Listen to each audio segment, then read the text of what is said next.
Seorang miliuner melihat anak jalanan mendorong kursi roda putrinya di taman dan langsung mengusirnya. Beberapa hari kemudian, dia menyadari bahwa putrinya berhenti tersenyum dan menolak berbicara dengannya. Karena penasaran, dia melihat rekaman, kamera keamanan dan melihat hal yang mustahil. Anak itu mengajari putrinya untuk mencoba berjalan. Dengan mata berlinang air mata, dia menyadari bahwa anak itu bukan penyusup. Dia adalah bagian yang hilang dalam hidup mereka. Tonton sampai akhir untuk melihat akhirnya. Jika kamu menyukai cerita ini, jangan lupa untuk subscribe ke channel kami dan beritahu kami dari kota mana kamu menonton. Kita lanjutkan. Surabaya dengan gedung-gedung pencakar langitnya yang menjulang tinggi menjadi rumah bagi salah satu perumahan elit paling eksklusif di Indonesia. Di balik pagar tinggi perumahan Emerald Heights, berdiri sebuah rumah mewah dengan taman yang luas dan kolam renang pribadi. Di rumah itulah tinggal Bapak Raditya Prawira, seorang pengusaha sukses pemilik Prawira Group, konglomerat yang menguasai berbagai sektor industri dari properti hingga teknologi. Namun di balik kesuksesan dan kekayaannya, Raditya menyimpan luka yang dalam. 3 tahun lalu istrinya, Kartika, meninggalkan dunia setelah komplikasi saat melahirkan putri mereka, Kiara. Kejadian itu meninggalkan Kiara dengan kelumpuhan di kedua kakinya, memaksanya untuk menggunakan kursi roda sejak usia sangat dini.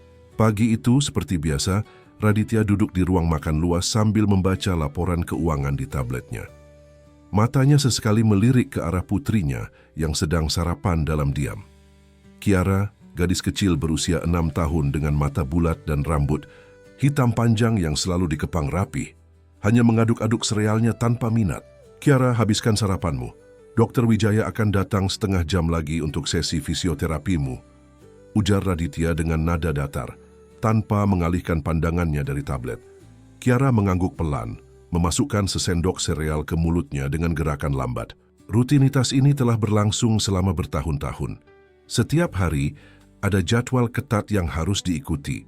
Sarapan pukul 7, fisioterapi pukul 8, belajar dengan guru privat pukul 10, makan siang pukul 12, istirahat, kemudian pemeriksaan medis, dan seterusnya. Hidup Kiara diatur seperti jadwal kereta api yang presisi. Setelah fisioterapi, Mbak Dewi akan membantumu belajar matematika dan bahasa Indonesia. "Saya ada rapat penting hari ini, mungkin pulang agak malam," lanjut Raditya sambil meneguk kopinya. Lagi-lagi Kiara hanya mengangguk. Ruang makan mewah itu kembali sunyi. Hanya terdengar dentingan sendok yang sesekali menyentuh mangkuk. Keheningan yang menyesakkan telah menjadi bahasa utama antara ayah dan anak ini. Setelah sarapan, Raditya bersiap untuk berangkat ke kantor. Seperti biasa, ia mengenakan jas mahal dengan dasi sutra yang dipilihkan oleh asisten pribadinya. Ia menghampiri Kiara yang sudah dipindahkan ke kursi rodanya oleh Mbak Dewi, pengasuh sekaligus perawatnya. "Ayah pergi dulu," katanya singkat, mengusap kepala Kiara dengan canggung. Tidak ada pelukan, tidak ada ciuman di kening, hanya sentuhan formal yang lebih terasa seperti kewajiban. "Hati-hati ayah," balas Kiara lirih, matanya menatap lantai marmer yang dingin. Setelah Raditya pergi, Mbak Dewi mendorong kursi roda Kiara menuju ruang terapi yang telah dibangun khusus di sayap timur rumah. Ruangan itu dipenuhi dengan peralatan fisioterapi canggih yang dibeli Raditya dari luar negeri. Tidak ada yang terlalu mahal jika itu untuk kesembuhan putrinya, meskipun cara ia menunjukkan kepeduliannya terasa dingin dan mekanis. "Nah, Kiara, sambil menunggu Dokter Wijaya datang, mau main di taman sebentar?"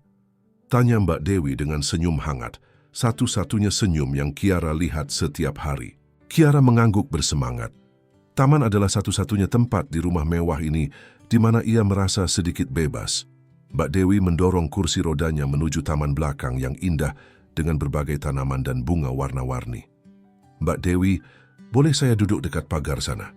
Saya mau lihat kupu-kupu," pinta Kiara, menunjuk ke arah sudut taman di mana pagar besi rumah mereka berbatasan dengan taman kota kecil di luar perumahan elit itu.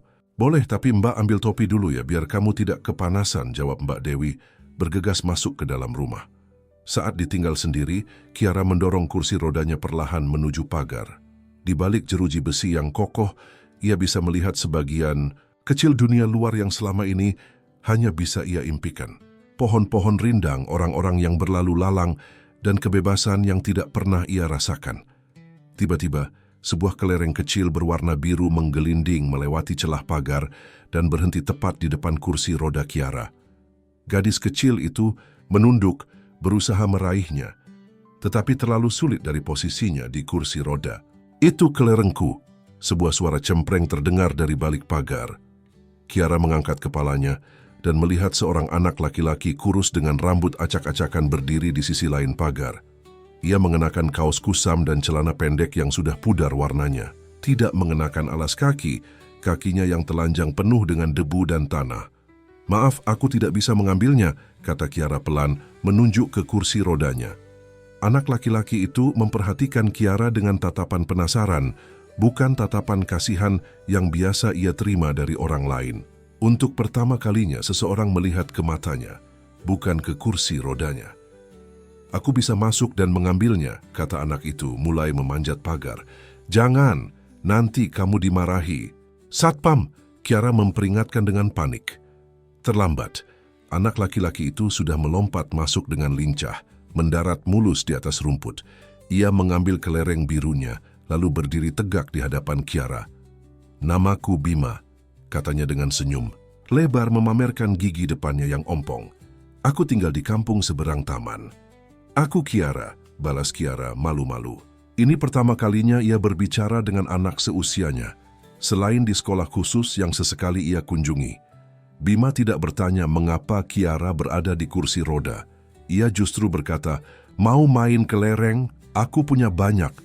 Ia mengeluarkan segenggam kelereng warna-warni dari sakunya. Sebelum Kiara sempat menjawab, terdengar suara Mbak Dewi memanggil dari kejauhan. Wajah Kiara berubah pucat. "Kamu harus pergi sekarang, nanti ada yang lihat," bisik Kiara panik. Bima mengangguk mengerti. "Aku akan kembali besok," janjinya sebelum memanjat pagar dengan cepat dan menghilang di balik semak-semak. Ketika Mbak Dewi tiba, Kiara berpura-pura sedang memperhatikan bunga-bunga. Hatinya berdebar kencang, bukan karena takut ketahuan, tapi karena untuk pertama kalinya dalam hidupnya, ia punya rahasia kecil. Untuk pertama kalinya, ia punya sesuatu yang benar-benar miliknya sendiri, sebuah pertemanan. Saat Dr. Wijaya datang dan memulai sesi fisioterapi yang menyakitkan seperti biasa, Kiara tidak mengeluh. Pikirannya melayang pada janji Bima untuk kembali esok hari. Untuk pertama kalinya, ia memiliki sesuatu untuk dinantikan. Malam itu, saat Raditya pulang dari kantornya dan bertanya tentang hari Kiara seperti biasa.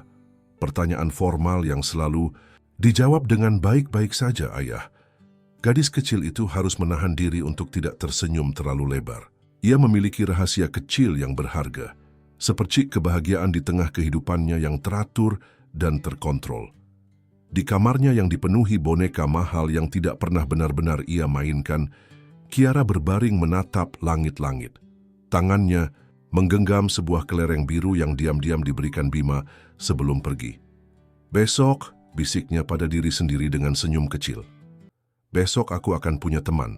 Sementara itu, di sebuah rumah sederhana di kampung seberang taman kota, Bima berbaring di atas tikar tipis, berbagi ruangan sempit dengan dua adik perempuannya.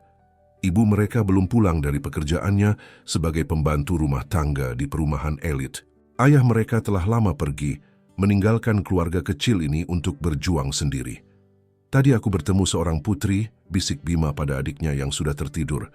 "Dia seperti putri dalam cerita, tinggal di istana besar, tapi dia kesepian seperti kita." Keesokan harinya Kiara bangun lebih pagi dari biasanya.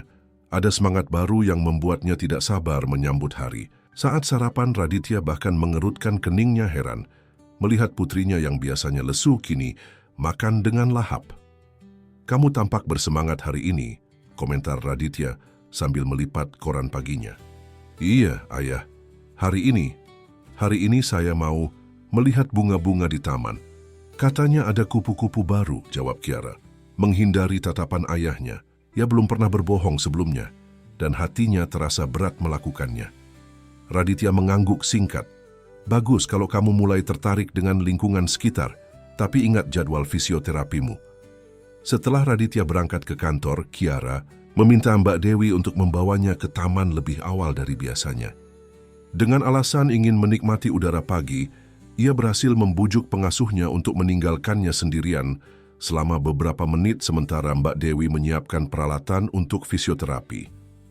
Dengan jantung berdebar, Kiara mendorong kursi rodanya ke sudut taman dekat pagar. Ia menunggu dengan sabar, matanya tak lepas dari celah pagar, berharap melihat sosok anak laki-laki yang kemarin ditemuinya. Psst, putri kursi roda. Suara bisikan itu membuat Kiara tersentak.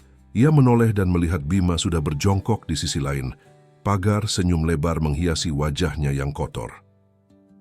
"Namaku Kiara, bukan putri kursi roda," protes Kiara, meski bibirnya tidak bisa menahan senyum.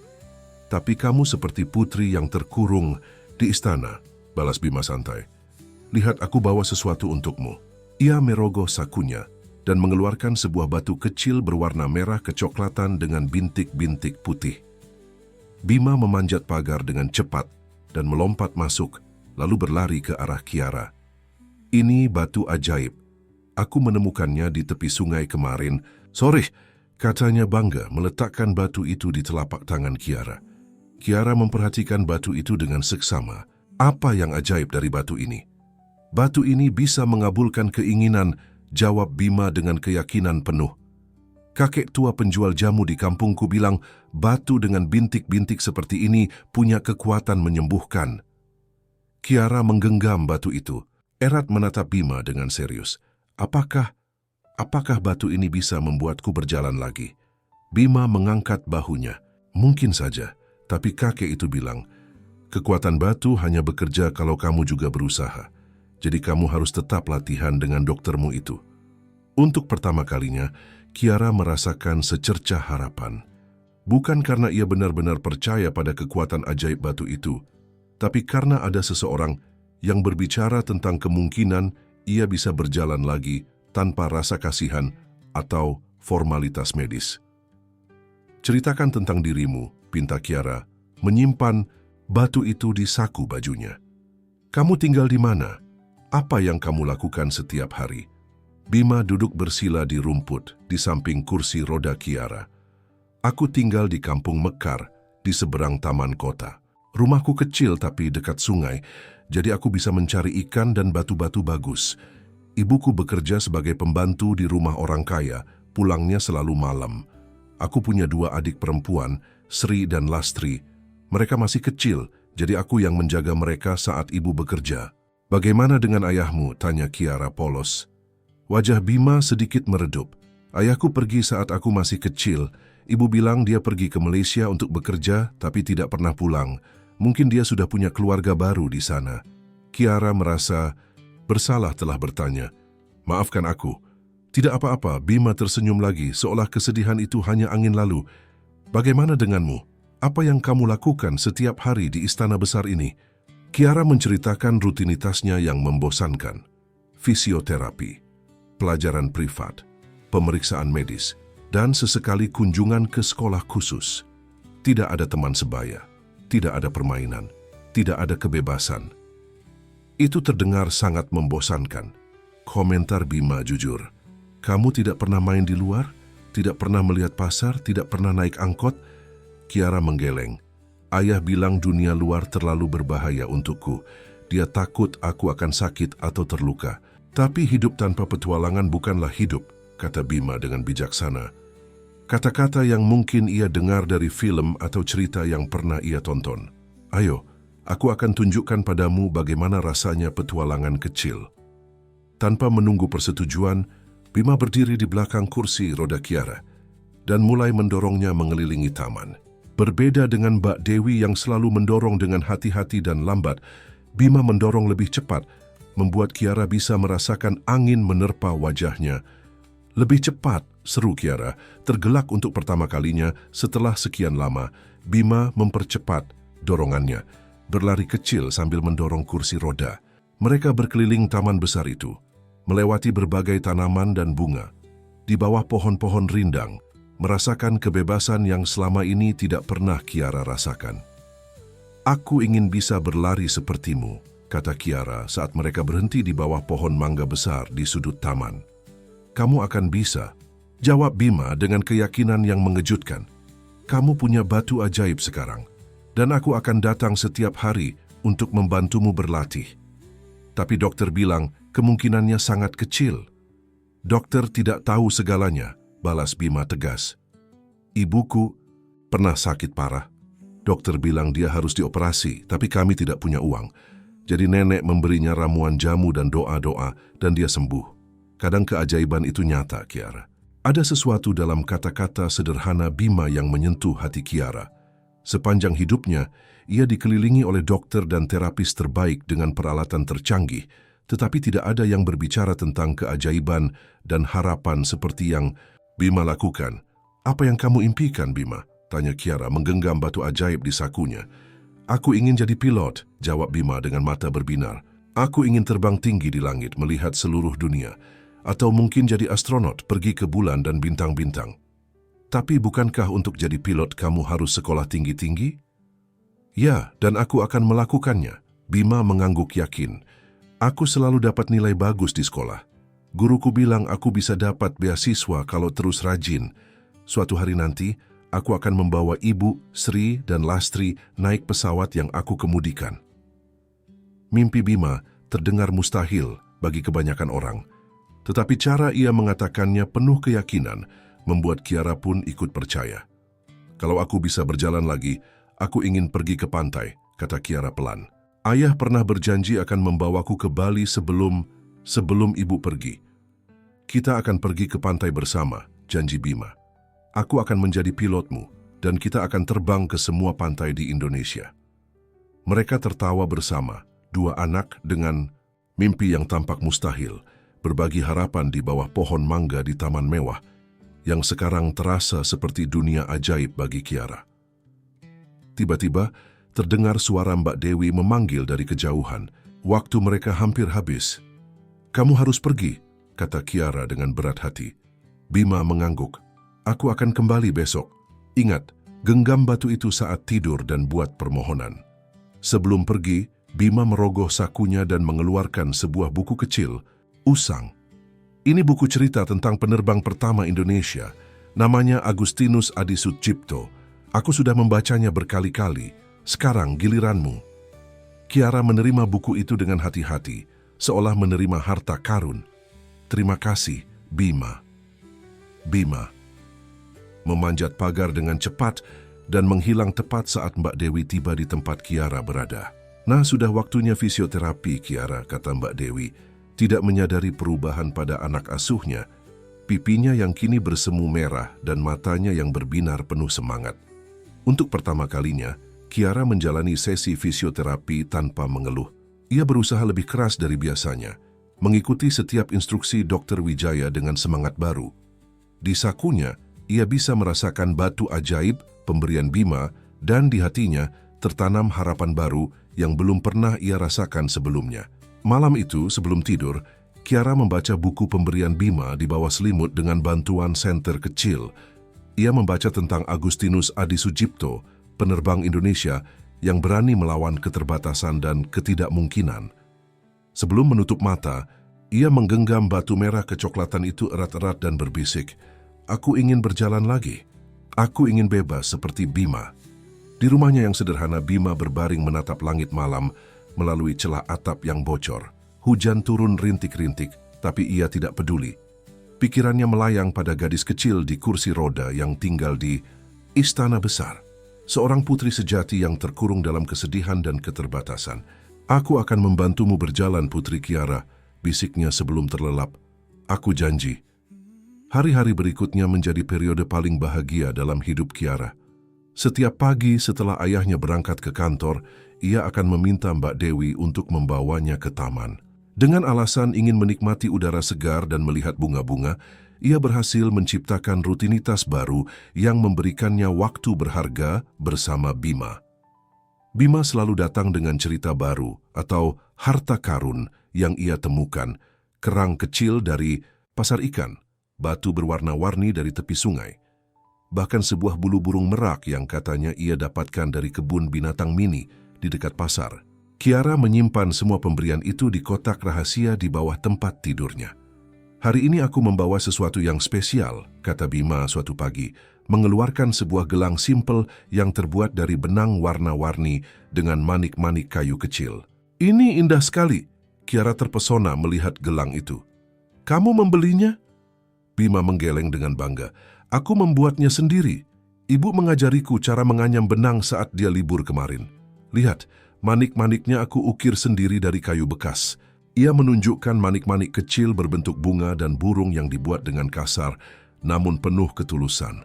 Kiara mengulurkan tangannya, dan Bima dengan hati-hati memasangkan gelang itu di pergelangan tangannya yang kecil. "Ini akan membawa keberuntungan," kata Bima yakin. "Setiap warna mewakili satu harapan. Merah untuk keberanian, biru untuk kesembuhan, kuning untuk kebahagiaan, dan hijau untuk pertumbuhan." "Terima kasih, Bima. Aku akan selalu memakainya," janji Kiara, mengagumi gelang sederhana itu seolah itu adalah perhiasan termahal di dunia. Tidak hanya membawa hadiah, Bima juga membawa cerita-cerita menarik tentang kehidupan di luar tembok tinggi perumahan elit. Ia bercerita tentang pasar tradisional yang ramai, tentang festival di kampungnya, tentang pertunjukan wayang kulit di alun-alun kota, dan tentang kehidupan anak-anak di kampungnya yang bermain dengan bebas di tepi sungai. "Kamu pasti akan suka festival Skaten," kata Bima suatu hari. "Ada banyak permainan dan makanan enak. Tahun lalu ada komedi putar besar dan rumah hantu. Aku dan teman-temanku masuk gratis karena membantu membersihkan setelah festival." Kiara mendengarkan dengan kagum. Dunia yang digambarkan Bima terdengar begitu jauh berbeda dengan dunianya yang steril dan terkontrol. "Bagaimana rasanya bermain dengan banyak teman?" tanyanya penasaran. "Berisik," Bima tertawa, "tapi menyenangkan.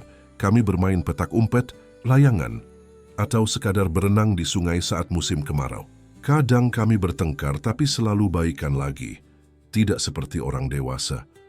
"Aku ingin punya banyak teman sepertimu," kata Kiara dengan nada sedih. "Kamu akan punya," Bima meyakinkannya. "Begitu kamu bisa berjalan lagi, aku akan mengenalkanmu pada teman-temanku. Mereka akan menyukaimu." Ucapan Bima selalu penuh keyakinan seolah kesembuhan Kiara hanyalah masalah waktu, dan anehnya Kiara mulai percaya. Setiap hari ia berlatih lebih keras dalam sesi fisioterapinya, membuat Dr. Wijaya terheran-heran dengan kemajuannya. "Kamu tampak sangat bersemangat belakangan ini," komentar dokter itu suatu hari. "Apa yang membuatmu begitu termotivasi?" Kiara hanya tersenyum misterius. "Saya punya teman baru yang percaya saya bisa sembuh." Dr. Wijaya mengira Kiara hanya berbicara tentang teman imajiner, sesuatu yang wajar bagi anak seusianya, terutama yang terisolasi seperti Kiara. Ia tidak tahu bahwa teman yang dimaksud Kiara sangat nyata dan telah membawa perubahan besar dalam hidupnya. Suatu sore, setelah hampir 2 minggu pertemuan rahasia mereka, Bima datang dengan ide baru. "Bagaimana kalau besok aku bawa adik-adikku untuk bermain denganmu?" usul Bima. "Sri dan Lastri sangat ingin bertemu denganmu. Aku sering bercerita tentang putri di istana pada mereka." Kiara ragu sejenak. Lebih banyak orang berarti lebih besar kemungkinan rahasia mereka terbongkar. Tapi keinginan untuk bertemu anak-anak lain mengalahkan kekhawatirannya. "Baiklah, bawa mereka besok."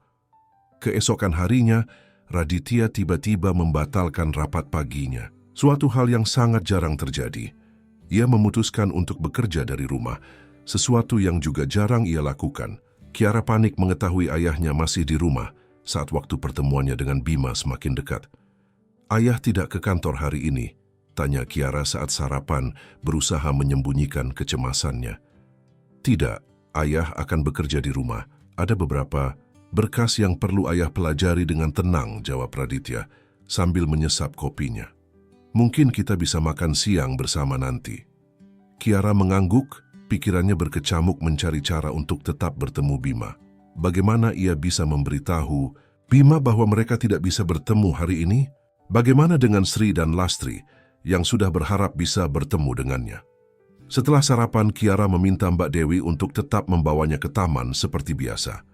"Tapi Mbak, tolong jangan tinggalkan saya sendiri hari ini. Saya ingin Mbak membacakan." Cerita untuk saya di taman. Mbak Dewi, yang selama ini selalu meninggalkan Kiara sendiri untuk menyiapkan peralatan fisioterapi, merasa heran dengan permintaan itu. Namun ia mengiyakan. Kiara berharap Bima akan melihatnya bersama Mbak Dewi dan mengerti bahwa mereka tidak bisa bertemu hari itu. Di taman, Kiara terus melirik ke arah pagar, berharap melihat tanda-tanda kehadiran Bima. Mbak Dewi membacakan sebuah cerita dari buku yang mereka bawa, tetapi pikiran Kiara tidak di sana. Tiba-tiba, terdengar suara riang anak-anak dari balik pagar. "Kakak, itu istananya.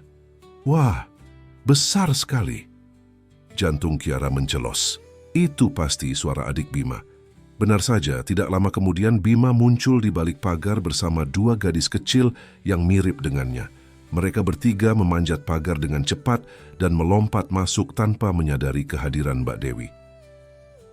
"Kiara, aku, bawa adik-adikku." Seruan Bima terhenti saat melihat Mbak Dewi yang terkejut berdiri dari bangku taman. "Siapa kalian? Bagaimana kalian bisa masuk ke sini?"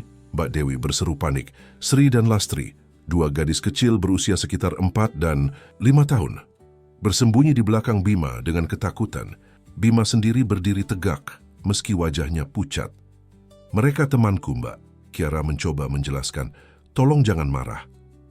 Sebelum situasi sempat mereda, terdengar suara langkah kaki cepat dari arah rumah. Raditya, yang sedang bekerja di ruang kerjanya dengan jendela menghadap taman, melihat kejadian itu dan bergegas keluar. "Apa yang terjadi di sini?" tanyanya dengan suara dingin yang menakutkan. Matanya menatap tajam ke arah 3 anak kumuh yang berdiri di tamannya. "Pak Raditya, saya tidak tahu bagaimana mereka bisa masuk," Mbak Dewi mencoba menjelaskan dengan panik. Raditya mengangkat tangannya, menyuruh Mbak Dewi diam. Ia berjalan mendekat ke arah Bima dan adik-adiknya. "Siapa kalian dan apa yang kalian lakukan di properti pribadi saya?" Bima, meski ketakutan, menjawab dengan suara yang ia usahakan untuk tetap tenang. "Nama saya Bima, Pak. Ini adik-adik saya, Sri dan Lastri. Kami teman Kiara." "Teman?" Raditya mendengus tidak percaya. "Kiara tidak memiliki teman seperti kalian. Kalian pasti anak-anak nakal yang mencoba mencuri sesuatu." "Ayah!" Kiara berseru kaget. "Mereka benar-benar temanku. Bima sudah sering datang ke sini untuk bermain denganku." Pengakuan itu membuat Raditya semakin marah. Ia menatap Mbak Dewi dengan tatapan menuduh. "Kamu membiarkan orang asing masuk dan bermain dengan putriku?" Mbak Dewi yang baru mengetahui situasi sebenarnya hanya bisa tergagap. Saya tidak tahu, Pak. Saya selalu meninggalkan Kiara sebentar untuk menyiapkan peralatan fisioterapi." "Keluar dari rumah saya sekarang juga," kata Raditya dingin. "Kamu dipecat." "Ayah, jangan. Ini bukan salah Mbak Dewi." Kiara memohon, air mata mulai mengalir di pipinya. "Ini salahku. Aku yang meminta Mbak Dewi meninggalkanku sendiri setiap hari." Raditya mengabaikan permohonan putrinya. Ia berpaling ke arah Bima dan adik-adiknya. "Dan kalian, anak-anak jalanan, jangan pernah kembali ke sini. Jika aku melihat kalian lagi di sekitar rumah ini, aku akan memanggil polisi." Bima, yang tadinya ketakutan, kini menatap Raditya dengan berani. "Saya bukan pencuri, Pak. Saya hanya ingin berteman dengan Kiara. Dia kesepian." "Kamu tidak tahu apa-apa tentang putriku," desis Raditya. Ia mencengkeram lengan Bima dengan kasar dan menyeretnya ke arah pagar. "Keluar dari sini sekarang juga." "Ayah, jangan. Lepaskan dia." Kiara berteriak, berusaha mendorong kursi rodanya ke arah mereka, tetapi terlalu lambat. Raditya mendorong Bima ke arah pagar. "Bawa adik-adikmu dan pergi. Jangan pernah kembali." Dengan mata berkaca-kaca, Bima memandang Kiara untuk terakhir kalinya sebelum membantu adik-adiknya memanjat pagar dan keluar dari perumahan itu. Sebelum pergi, ia berbisik cukup keras untuk didengar Kiara. "Aku akan kembali, aku janji." Setelah kepergian Bima, Raditya berpaling ke arah Mbak Dewi. "Kamu punya waktu 1 jam untuk mengambil barang-barangmu dan pergi dari rumah ini." "Tapi Pak, saya sudah merawat Kiara sejak..." "1 jam," ulang Raditya dengan nada final. Kiara terisak-isak di kursi rodanya, terlalu marah dan sedih untuk berbicara. Raditya mendorong kursi rodanya kembali ke dalam rumah dalam diam. Begitu mereka masuk, Ia menutup dan mengunci semua pintu dan jendela yang mengarah ke taman. Kamu dilarang ke taman sampai waktu yang tidak ditentukan, kata Raditya tegas. Dan mulai besok, kamu akan memiliki pengasuh baru yang akan menjagamu setiap saat. Tidak akan ada lagi waktu sendiri untukmu. Aku membencimu, teriak Kiara, kata-kata yang belum pernah ia ucapkan sebelumnya. Kamu mengusir satu-satunya temanku. Kamu jahat. Raditya tersentak mendengar kata-kata putrinya, tetapi wajahnya tetap keras. Kamu masih anak-anak, Kiara. Kamu tidak mengerti bahaya dunia luar. Anak-anak seperti mereka bisa membahayakanmu, mencuri darimu, atau bahkan menyakitimu. Bima tidak seperti itu. Dia baik. Dia memberiku hadiah setiap hari. Dia percaya aku bisa sembuh. Tidak sepertimu yang hanya percaya pada dokter dan obat-obatan mahal. Kata-kata Kiara menusuk hati Raditya, tetapi ia tidak menunjukkannya. Pergi ke kamarmu, kita akan bicarakan ini nanti saat kamu sudah lebih tenang. Aku tidak mau bicara denganmu, tidak sekarang, tidak nanti, tidak selamanya. Teriak Kiara, mendorong kursi rodanya sendiri menuju kamarnya dengan kekuatan yang didorong oleh kemarahan. Di kamarnya, Kiara menangis sejadi-jadinya. Ia mengambil kotak rahasianya dan mengeluarkan semua pemberian Bima, batu-batu, kerang, bulu burung, dan gelang benang yang masih melingkar di pergelangan tangannya. Semua benda ini, meski sederhana, jauh lebih berharga daripada semua mainan mahal yang dibeli ayahnya. Sementara itu, Raditya duduk di ruang kerjanya. Kepalanya tertunduk dalam tangannya. Ia baru saja memecat pengasuh yang telah merawat putrinya selama bertahun-tahun dan mengusir anak-anak yang entah bagaimana telah membuat putrinya bahagia. Tapi apa pilihan lain yang ia miliki? Dunia luar penuh bahaya, dan ia telah berjanji pada mendiang istrinya untuk selalu melindungi Kiara. Malam itu, untuk pertama kalinya sejak kematian istrinya, rumah besar itu terasa lebih sunyi dan dingin dari biasanya. Kiara menolak makan malam, mengunci diri di kamarnya. Raditya makan sendiri di meja makan panjang yang biasanya diisi oleh Kiara di ujung lainnya. Untuk pertama kalinya juga, Raditya merasa ragu dengan keputusannya. Apakah ia terlalu keras? Apakah ia terlalu melindungi putrinya hingga menghalanginya dari kebahagiaan sederhana seperti pertemanan? Di kamarnya, Kiara berbisik pada batu ajaib, pemberian Bima.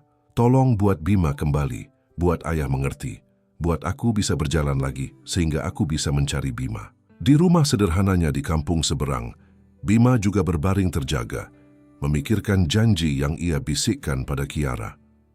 Aku akan kembali, bagaimanapun caranya.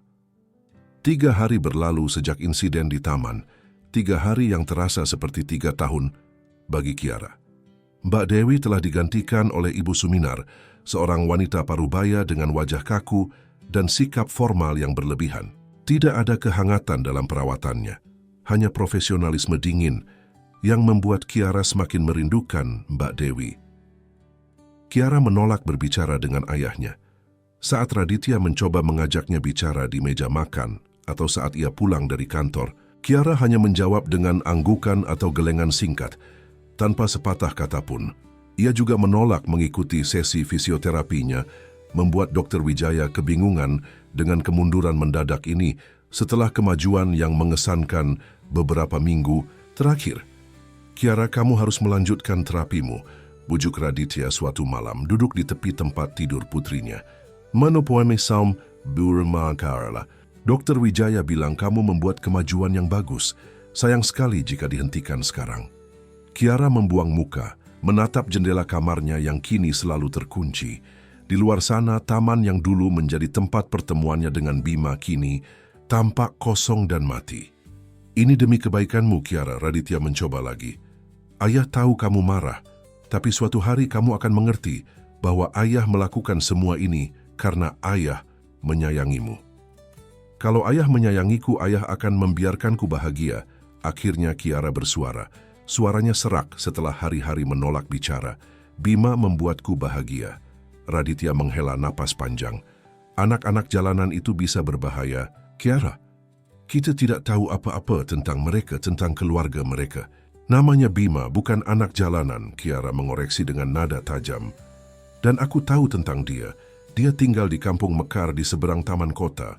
Ibunya bekerja sebagai pembantu rumah tangga. Ayahnya pergi ke Malaysia dan tidak pernah kembali. Dia punya 2 adik perempuan, Sri dan Lastri, yang harus dia jaga saat ibunya bekerja. Dia ingin jadi pilot suatu hari nanti. Dia mendapat nilai bagus di sekolah dan gurunya bilang dia bisa dapat beasiswa. Raditya terdiam, terkejut dengan informasi detail yang dimiliki putrinya. Ia mengira pertemuan Kiara dengan anak-anak itu hanyalah pertemuan singkat di taman, bukan pertemanan yang sudah berjalan cukup lama hingga mereka saling mengenal satu sama lain. Bima memberiku ini, Kiara mengulurkan tangannya, menunjukkan gelang benang warna-warni di pergelangannya. Dia membuatnya sendiri. Dia bilang setiap warna mewakili satu harapan. Merah untuk keberanian, biru untuk kesembuhan, kuning untuk kebahagiaan dan hijau untuk pertumbuhan. Raditya memperhatikan gelang sederhana itu, terkejut melihat nilai sentimental yang diberikan putrinya pada benda yang di matanya tampak murahan. Dia juga memberiku ini. Kiara mengambil batu merah kecoklatan dari kotak di sampingnya. Dia bilang ini batu ajaib yang bisa membantuku berjalan lagi. Aku tahu itu tidak benar, Ayah. Aku tidak bodoh, tapi Bima percaya aku bisa sembuh. Dia tidak melihatku sebagai anak cacat yang perlu dikasihani. Dia melihatku sebagai Kiara, sebagai teman. Air mata mulai mengalir di pipi Kiara, membuat hati Raditya terasa tercubit. Untuk pertama kalinya sejak ibu pergi, aku merasa bahagia, Ayah. Dan Ayah mengambilnya dariku. Raditya tidak tahu harus berkata apa. Ia meninggalkan kamar Kiara dengan pikiran berkecamuk. Malam itu ia tidak bisa tidur. Kata-kata Kiara terus terngiang di telinganya. Apakah ia terlalu keras? Apakah ketakutannya akan bahaya dunia luar justru menjadi penjara bagi putrinya? Keesokan paginya, setelah malam yang panjang tanpa tidur, Raditya memutuskan untuk mengecek rekaman kamera keamanan yang terpasang di seluruh penjuru rumah, termasuk taman. Ia ingin melihat sendiri interaksi Kiara dengan anak-anak itu, melihat apa yang sebenarnya terjadi selama ia tidak ada. Di ruang keamanan, Raditya meminta kepala keamanan rumahnya untuk menunjukkan rekaman dari kamera taman selama 2 minggu. Terakhir, dengan secangkir kopi di tangan, ia mulai menyaksikan rekaman itu. Yang ia lihat membuatnya terpaku. Hari demi hari, rekaman itu menunjukkan seorang anak laki-laki kurus memanjat pagar dan menemui Kiara di taman. Tidak ada tanda-tanda perilaku mencurigakan atau berbahaya. Yang ada hanya 2 anak yang bermain, berbicara, dan tertawa bersama. Raditya bisa melihat bagaimana wajah Kiara berseri-seri setiap kali anak laki-laki itu muncul. Bagaimana tawanya terlihat tulus dan tidak dipaksakan. Ia melihat anak laki-laki itu mendorong kursi roda Kiara mengelilingi taman, memberikan berbagai benda kecil padanya, dan bahkan membacakan sesuatu dari buku yang ia bawa. Tidak sekalipun ia melihat tanda-tanda bahaya yang ia takutkan. Tolong putar rekaman hari Minggu lalu saat anak-anak itu terakhir datang, pinta Raditya. Rekaman itu menunjukkan bagaimana ia dengan kasar mengusir Bima dan adik-adiknya, mencengkeram lengan anak itu, dan mendorongnya ke arah pagar. Melihat tindakannya sendiri dari sudut pandang kamera keamanan, Raditya merasa malu. Ia tidak terlihat seperti ayah yang melindungi anaknya dari bahaya. Ia terlihat seperti orang kaya arogan yang mengusir anak-anak miskin dari propertinya. Ada rekaman lain dari anak laki-laki ini? Tanya Raditya. Kepala keamanan mengangguk. Ada, Pak. Kamera di depan gerbang sering menangkap anak itu berkeliaran di sekitar perumahan. Beberapa kali kami melihatnya mengumpulkan barang-barang dari tempat sampah di dekat gerbang belakang. Tunjukkan padaku. Rekaman dari kamera gerbang belakang menunjukkan Bima mengais tempat sampah, mengambil botol plastik dan kardus bekas yang bisa dijual ke pengepul. Dalam rekaman lain, Raditya melihat Bima duduk di trotoar di luar perumahan, menulis sesuatu di secari kertas sebelum mencoba memberikannya pada satpam yang dengan kasar mengusirnya. Apa yang ia berikan pada satpam itu? Tanya Raditya. Surat, Pak, jawab kepala keamanan. Dia mencoba memberikan surat untuk Bapak dan Nona Kiara hampir setiap hari sejak kejadian itu. Tapi sesuai instruksi Bapak, kami tidak mengizinkan siapapun yang mencurigakan mendekati rumah. Mana? Surat-surat itu, Satpam membuangnya, Pak. Sesuai prosedur keamanan, Raditya menghela napas berat. Ia merasa semakin buruk. Anak itu bahkan tidak menyerah setelah diusir dengan kasar. Ia masih berusaha menghubungi Kiara, menulis surat yang bahkan tidak pernah sampai ke tangannya. Pak Raditya, kepala keamanan berkata ragu. Jika Bapak mau tahu, anak itu bukan anak jalanan biasa. Dia sekolah di SD Negeri 3 Surabaya. Saya sering melihatnya berjalan kaki dengan seragam merah putih di pagi hari. Dan ibunya memang bekerja sebagai pembantu di rumah Pak Hendarto, tetangga Bapak di Blok C. Informasi ini semakin menambah rasa bersalah Raditya. Ia telah salah menilai anak itu berdasarkan penampilannya yang kumuh dan pakaiannya yang usang. Terima kasih, kata Raditya singkat sebelum meninggalkan ruang keamanan dengan pikiran berkecamuk. Seharian itu, Raditya tidak pergi ke kantor. Ia menghabiskan waktu di ruang kerjanya, memandangi foto mendiang istrinya yang tersenyum lembut dalam bingkai perak di atas meja. Apakah aku terlalu keras, Tika? Ia berbisik pada foto itu. Apakah aku terlalu takut hingga menutup semua pintu kebahagiaan untuk putri kita? Tentu saja foto itu tidak menjawab. Tapi dalam hatinya Raditya tahu apa yang akan dikatakan istrinya jika ia masih hidup. Kartika selalu menjadi yang lebih lembut, lebih terbuka, dan lebih bijaksana di antara mereka berdua. Menjelang sore, Raditya membuat keputusan. Ia harus menemukan anak laki-laki itu dan memperbaiki kesalahannya. Ia memanggil sopirnya dan meminta untuk diantar ke Kampung Mekar. Kampung Mekar terletak tidak jauh dari perumahan elit tempat Raditya tinggal, tetapi kontrasnya sangat mencolok. Dari jalan utama yang lebar dan mulus, mobil mewah Raditya berbelok ke jalan sempit yang hanya cukup untuk satu mobil. Rumah-rumah sederhana berjejer rapat, beberapa hanya terbuat dari papan dan seng. Tunggu di sini, perintah Raditya pada sopirnya saat mereka berhenti di mulut gang yang terlalu sempit untuk dimasuki mobil. Raditya melangkah dengan canggung. Di gang sempit itu, jasnya yang mahal dan sepatunya yang mengkilap tampak sangat tidak pada tempatnya di antara jemuran pakaian dan anak-anak yang bermain di tanah. Beberapa orang menatapnya dengan heran. Tidak terbiasa melihat orang sepertinya berkeliaran di kampung mereka. Permisi, Raditya menyapa seorang ibu yang sedang menjemur pakaian. Saya mencari seorang anak bernama Bima. Dia tinggal di sekitar sini dengan ibu dan 2 adik perempuannya. Oh, Bima anak Bu Siti, wanita itu menjawab. Rumahnya di ujung gang ini, Pak, yang catnya biru pudar dengan pot bunga di depannya. Raditya mengucapkan terima kasih dan melanjutkan perjalanannya. Ia menemukan rumah yang dimaksud, sebuah rumah kecil dengan dinding setengah tembok, setengah papan, cat biru yang sudah mengelupas di beberapa bagian, dan beberapa pot bunga sederhana yang tertata rapi di depannya. Dengan ragu, Raditya mengetuk pintu yang setengah terbuka. Tidak ada jawaban. Ia mencoba lagi, kali ini sedikit lebih keras. Permisi, ada orang di rumah? Panggilnya. Terdengar suara langkah kaki kecil dan pintu terbuka lebih lebar. Seorang gadis kecil yang Raditya kenali sebagai Sri, adik Bima, berdiri di ambang pintu dengan mata melebar kaget. Om yang waktu itu, serunya, wajahnya berubah takut. Ia berbalik dan berlari ke dalam rumah.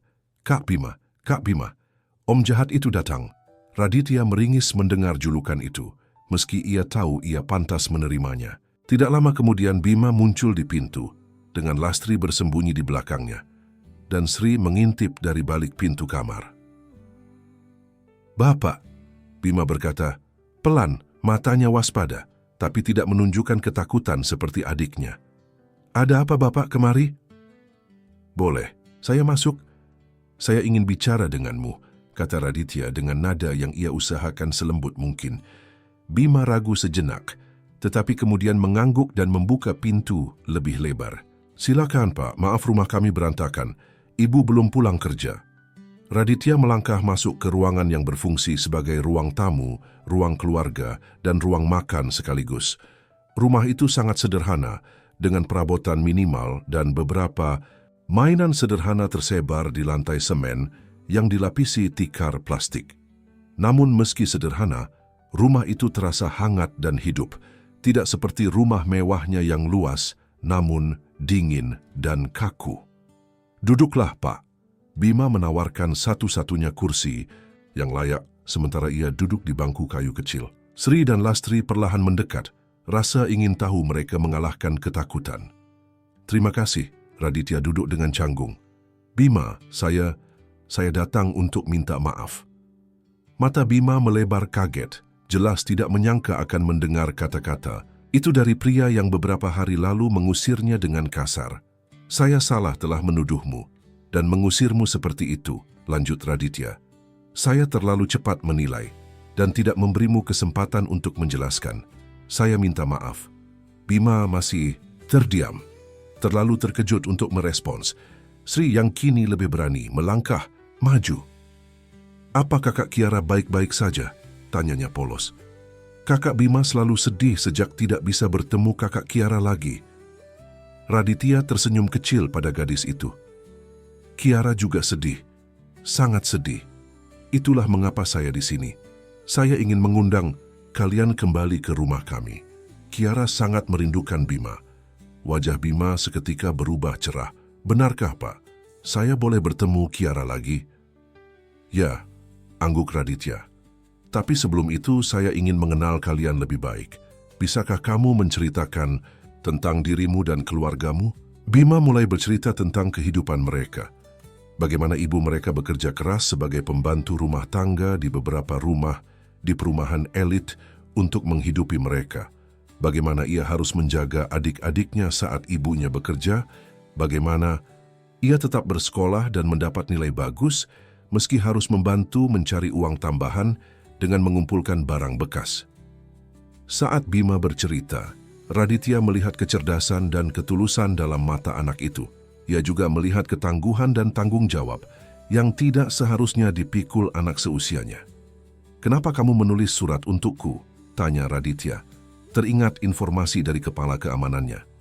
"Saya ingin menjelaskan bahwa saya tidak bermaksud jahat." "Pak," jawab Bima, "saya hanya ingin berteman dengan Kiara. Dia selalu sendiri di taman itu dan saya pikir dia butuh teman. Saya juga menulis bahwa saya minta maaf jika saya membuat Bapak marah." Rasa bersalah Raditya semakin dalam. "Maaf, surat-suratmu tidak pernah sampai padaku, tapi sekarang aku mendengarmu langsung dan aku percaya padamu." Tiba-tiba pintu depan terbuka dan seorang wanita paruh baya masuk dengan wajah lelah. Ia terkejut melihat tamu berpakaian mahal di rumahnya. "Ibu," Bima berseru, "ini Pak Raditya, ayah Kiara." Wanita itu, Siti, cepat-cepat merapikan rambutnya yang berantakan dan bajunya yang kusut. "Oh, selamat sore, Pak. Maaf rumah kami berantakan." "Tidak apa-apa, Bu." Raditya berdiri dan mengulurkan tangannya. "Saya yang minta maaf karena datang tanpa pemberitahuan." Setelah perkenalan singkat dan penjelasan dari Raditya tentang tujuan kedatangannya, Siti tersenyum lega. Ia telah khawatir saat Bima pulang dengan wajah sedih beberapa hari lalu dan menceritakan tentang insiden di rumah Raditya. "Bima anak yang baik, Pak," kata Siti. "Dia mungkin nakal kadang-kadang, tapi hatinya baik. Dia sangat senang saat bercerita tentang temannya yang bernama Kiara." "Saya tahu itu sekarang," Raditya mengangguk. "Dan saya ingin mengundang Bima dan adik-adiknya untuk datang ke rumah kami. Besok, Kiara sangat merindukan mereka." Wajah Bima berseri-seri mendengar undangan itu. "Saya boleh datang besok, Bu?" tanyanya pada ibunya dengan mata penuh harap.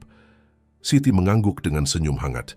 "Tentu saja, tapi jangan merepotkan Pak Raditya dan Kiara." "Saya juga ingin menawarkan sesuatu, Bu Siti," kata Raditya hati-hati. "Saya baru saja kehilangan pengasuh untuk Kiara. Jika Ibu bersedia, saya ingin menawarkan posisi itu pada Ibu. Gajinya lebih baik dari pekerjaan Ibu sekarang, dan Ibu bisa membawa anak-anak Ibu jika mau." Tawaran itu membuat Siti terkejut. Pak, tapi saya tidak punya pengalaman merawat anak berkebutuhan khusus." "Kiara tidak membutuhkan pengasuh dengan gelar medis," kata Raditya. "Dia membutuhkan seseorang dengan hati yang hangat dan melihat bagaimana Ibu membesarkan anak-anak. Ini sendirian, saya yakin Ibu adalah orang yang tepat." Air mata haru mulai mengalir di pipi Siti. Tawaran ini seperti jawaban atas doa-doanya selama ini. Pekerjaan dengan gaji lebih baik dan tidak perlu meninggalkan anak-anaknya sendirian di rumah. Terima kasih, Pak. Saya akan berusaha sebaik mungkin, jawab Siti dengan suara bergetar. Saat Raditya pamit untuk pulang, Bima mengikutinya hingga ke depan rumah. Pak, panggilnya saat Raditya akan melangkah pergi. Terima kasih sudah memberikan kesempatan kedua. Saya janji akan membantu Kiara sembuh. Raditya tersenyum dan tanpa diduga oleh Bima, ia membungkuk dan memeluk anak itu singkat. Tidak, Bima, akulah yang berterima kasih. Kamu telah membawa kembali senyum putri kecilku. Dengan hati yang lebih ringan, Raditya melangkah kembali ke mobilnya. Ia tidak sabar untuk pulang dan memberitahu Kiara kabar baik ini.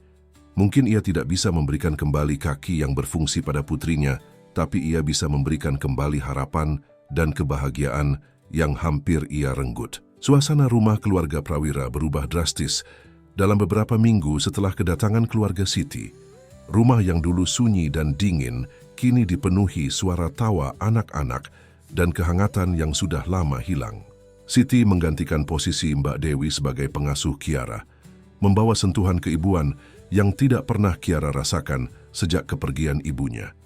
Raditya, yang biasanya menghabiskan waktu di kantor hingga larut malam, kini mulai pulang lebih awal.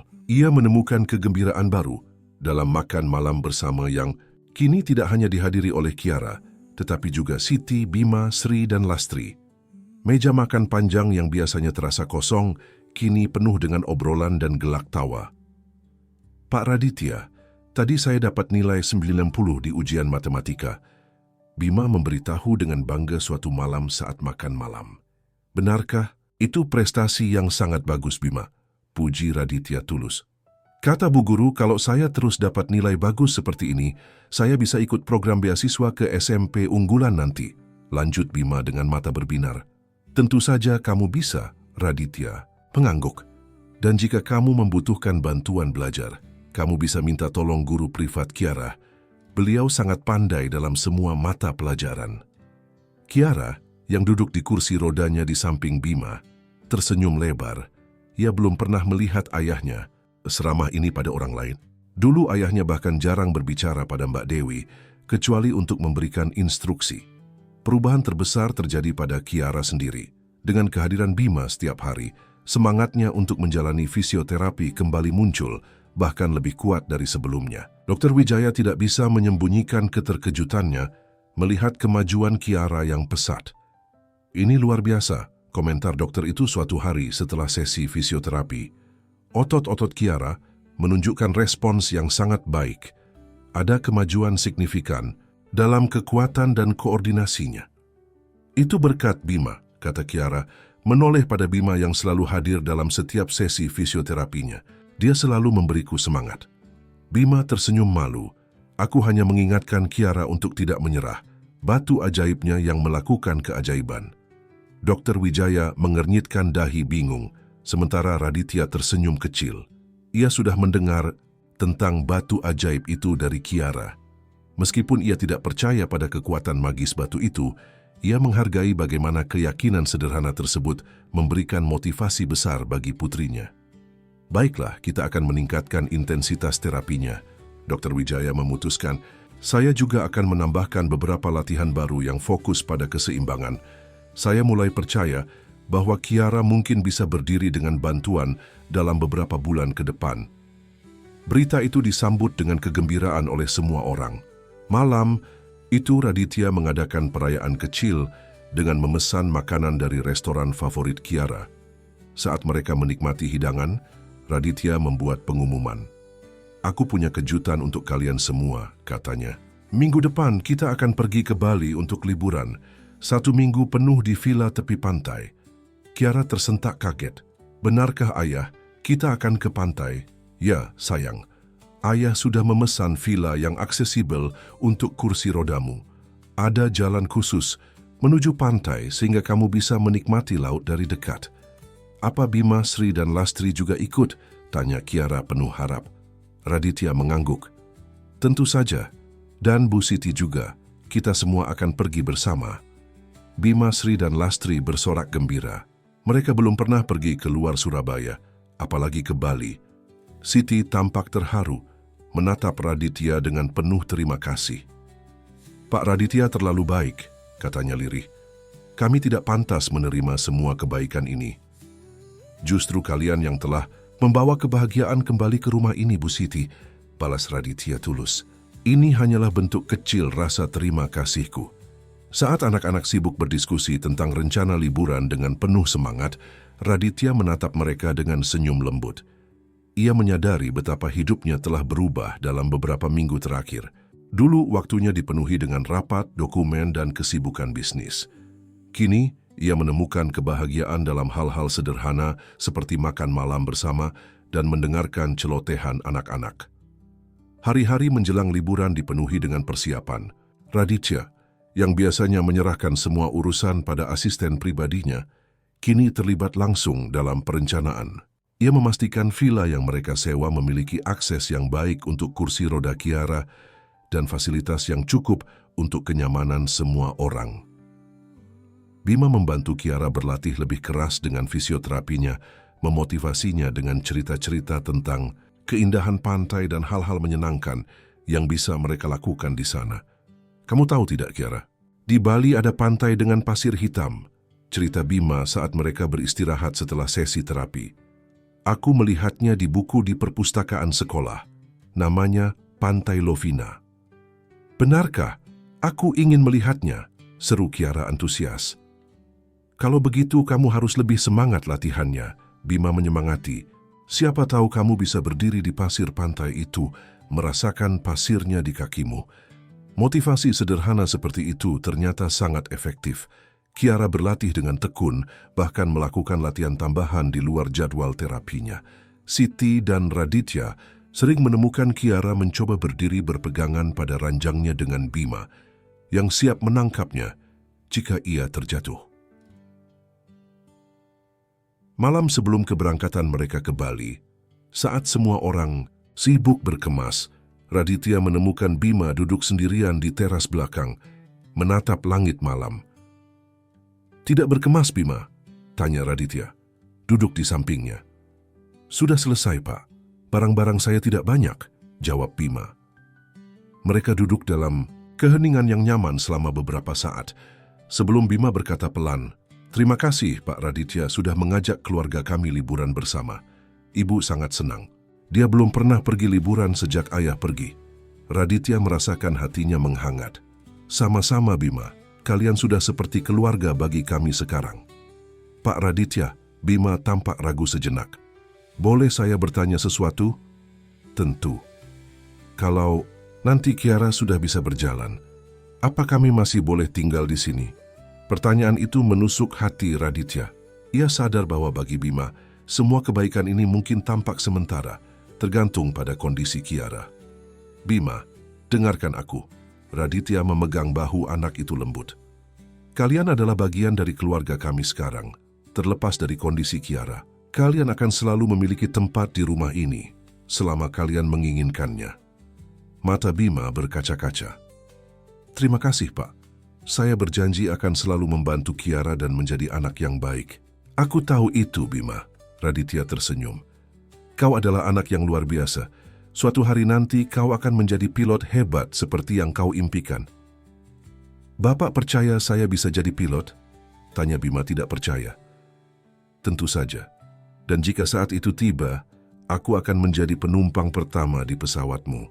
Mereka tertawa bersama, seorang pengusaha sukses dan seorang anak kampung, duduk berdampingan di bawah langit berbintang, berbagi harapan dan mimpi.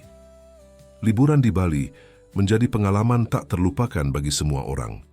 Villa yang mereka sewa terletak di tepi pantai pribadi di Sanur, dengan pemandangan laut yang menakjubkan. Seperti yang dijanjikan Raditya, ada jalur khusus untuk kursi roda Kiara yang mengarah langsung ke pantai. Saat pertama kali melihat laut, Kiara tidak bisa menahan air matanya. Hamparan biru tak berujung itu, suara ombak yang menenangkan, dan angin laut yang menyapu wajahnya memberikan sensasi kebebasan yang belum pernah ia rasakan sebelumnya. "Ini lebih indah dari yang kubayangkan," bisiknya, menggenggam tangan Bima yang mendorong kursi rodanya di atas jalur kayu yang mengarah ke pantai. "Aku sudah bilang kan, Bima tersenyum lebar. Dan ini baru permulaan. Masih banyak tempat indah yang akan kita kunjungi bersama. Hari-hari mereka di Bali dipenuhi dengan kegiatan menyenangkan. Mereka mengunjungi berbagai tempat wisata yang aksesibel untuk kursi roda, menikmati makanan lokal, dan menghabiskan waktu berjam-jam di pantai. Raditya bahkan menyewa instruktur renang khusus yang membantu Kiara berenang dengan alat bantu, memberikan pengalaman baru yang membuatnya merasa bebas dari keterbatasan fisiknya. Pada malam ketiga di Bali, saat mereka semua berkumpul di teras, villa menikmati makan malam, Kiara tiba-tiba berkata, "Aku ingin mencoba berdiri di pasir pantai." Semua orang terdiam menatapnya dengan kaget. "Tapi Kiara, kamu belum cukup kuat untuk..." Raditya mulai berbicara, namun dipotong oleh putrinya. "Aku ingin mencoba, Ayah. Dokter Wijaya bilang ototku sudah lebih kuat, dan aku punya Bima, dan Ayah yang akan menangkapku jika aku jatuh." Raditya menatap putrinya dengan bangga. Dulu Kiara akan menyerah bahkan sebelum mencoba. Kini ada tekad kuat di matanya, tekad yang mengingatkannya pada mendiang istrinya. "Baiklah," Raditya akhirnya setuju. "Kita akan mencobanya besok pagi saat pasang surut dan pasir lebih padat." Malam itu, Kiara nyaris tidak bisa tidur karena terlalu bersemangat. Ia berbaring menatap langit-langit, menggenggam batu ajaib pemberian Bima dan gelang benang di pergelangan tangannya. "Besok," bisiknya pada diri sendiri, "besok aku akan merasakan pasir di kakiku." Pagi-pagi sekali sebelum matahari terbit sepenuhnya, mereka semua sudah berkumpul di pantai. Pasang surut membuat pasir cukup padat untuk menjadi pijakan yang baik. Raditya dan Bima berdiri di kedua sisi kursi roda Kiara, siap membantunya. "Kamu yakin mau melakukan ini sekarang?" tanya Raditya, masih sedikit khawatir. Kiara mengangguk. "Mantap, aku siap, Ayah." Dengan hati-hati, Raditya dan Bima membantu Kiara berdiri dari kursi rodanya. Kakinya yang lemah gemetar hebat saat mencoba menopang berat tubuhnya. Raditya dan Bima memegang erat lengannya, memberinya dukungan. Pelan-pelan saja Siti menyemangati dari samping, sementara Sri dan Lastri menonton dengan mata melebar penuh harap. Kiara mengambil napas dalam-dalam dan mencoba menggerakkan satu kakinya ke depan. Gerakan itu tampak sulit dan menyakitkan, tetapi ia bertahan. Dengan bantuan Raditya dan Bima, ia berhasil memindahkan satu kakinya, lalu yang lain perlahan-lahan. "Kamu berhasil, Kiara," seru Bima girang. "Kamu sedang berjalan." "Ini belum berjalan," Kiara tertawa kecil, di antara napasnya yang tersengal. "Aku masih sangat bergantung pada kalian." "Tapi kamu menggerakkan kakimu sendiri," kata Raditya, suaranya bergetar oleh emosi. "Itu kemajuan luar biasa." Dengan bantuan penuh, Kiara berhasil berjalan beberapa langkah hingga mencapai tepi air. Saat ombak kecil menyapu kakinya, ia menjerit kegirangan. "Aku merasakannya. Aku bisa merasakan air dan pasir di kakiku." Air mata kebahagiaan mengalir di pipi Raditya melihat kegembiraan putrinya. Ia melihat ke arah Bima yang juga tampak sama terharunya. "Terima kasih," bisiknya pada anak laki-laki itu. "Kamu telah membuat ini mungkin." Bima menggeleng. "Bukan saya, Pak. Ini semua berkat keberanian Kiara dan batu ajaibnya." Mereka tertawa bersama, berdiri di tepi pantai saat matahari pagi menyinari laut dengan cahaya keemasan. Momen itu terasa begitu sempurna, begitu penuh harapan dan keajaiban. Sejak hari itu, Kiara berlatih berjalan setiap hari, awalnya dengan bantuan penuh dari Raditya dan Bima, kemudian dengan tongkat khusus yang dibeli Raditya. Kemajuannya lambat tapi pasti. Saat mereka kembali ke Surabaya seminggu kemudian, Kiara sudah bisa berdiri sendiri untuk waktu yang singkat dan berjalan beberapa langkah dengan bantuan minimal. Dokter Wijaya takjub melihat kemajuan pesat Kiara. "Ini hampir seperti keajaiban," komentarnya setelah memeriksa Kiara. "Tentu saja masih butuh waktu dan latihan intensif sebelum Kiara bisa berjalan normal, tapi kemajuan ini sangat luar biasa." "Ini berkat batu ajaib dan gelang keberuntungan," kata Kiara sambil tersenyum pada Bima. "Dan juga berkat kerja keras dan semangatmu," tambah Raditya, mengusap kepala putrinya dengan bangga. Malam itu, setelah semua orang tidur, Raditya duduk di ruang kerjanya, memandangi foto mendiang istrinya. Kau melihatnya, Tika, bisiknya. Putri kecil kita mulai berjalan, dan kita punya keluarga baru sekarang. Aku harap kau bangga pada kami. Dalam hatinya, ia yakin Kartika tersenyum bahagia di alam sana, melihat kebahagiaan yang kini memenuhi rumah mereka. Hidup yang dulu ia kira telah berakhir dengan kepergian istrinya, kini mendapatkan awal baru yang tak terduga, semua berkat seorang anak laki-laki yang memanjat pagar taman untuk mengambil kelereng birunya. 6 bulan telah berlalu sejak liburan mereka di Bali. Kehidupan di rumah keluarga Prawira telah menemukan ritme baru yang harmonis. Kiara, yang kini berusia 7 tahun, membuat kemajuan luar biasa dalam terapinya. Ia sudah bisa berjalan dengan bantuan tongkat khusus untuk jarak pendek dan menggunakan kursi roda hanya untuk jarak jauh atau saat kelelahan. Raditya memutuskan untuk mendaftarkan Kiara ke sekolah reguler daripada homeschooling seperti sebelumnya. Dengan dukungan dari Bima yang bersekolah di tempat yang sama, Kiara mulai beradaptasi dengan lingkungan baru dan bahkan mulai memiliki teman-teman selain Bima. Bima sendiri tumbuh semakin cemerlang dalam prestasi akademisnya. Dengan dukungan penuh dari Raditya, ia mengikuti berbagai kompetisi sains dan matematika, memenangkan beberapa di antaranya. Impiannya untuk menjadi pilot tidak lagi terasa mustahil. Siti telah menjadi bagian tak terpisahkan dari keluarga itu. Dari sekedar pengasuh, ia kini lebih seperti ibu bagi Kiara dan tangan kanan Raditya dalam mengurus rumah tangga. Seris dan Lastri tumbuh dengan bahagia di lingkungan baru mereka, mendapatkan akses pendidikan dan fasilitas yang tidak pernah mereka bayangkan sebelumnya. Suatu hari, saat semua orang sedang menikmati makan malam bersama, Raditya membuat pengumuman. "Penting, aku ingin menyampaikan sesuatu pada kalian semua," katanya. Wajahnya serius namun ada kegembiraan yang tidak bisa disembunyikan, terutama padamu, Bima. Semua mata tertuju padanya, terutama Bima yang tampak penasaran. "Aku telah berbicara dengan pengacaraku," lanjut Raditya. "Dan setelah berdiskusi panjang, aku memutuskan untuk mengajukan permohonan untuk mengadopsi Bima, Sri, dan Lastri secara resmi." Ruangan itu seketika sunyi. Siti menutup mulutnya dengan tangan, matanya berkaca-kaca.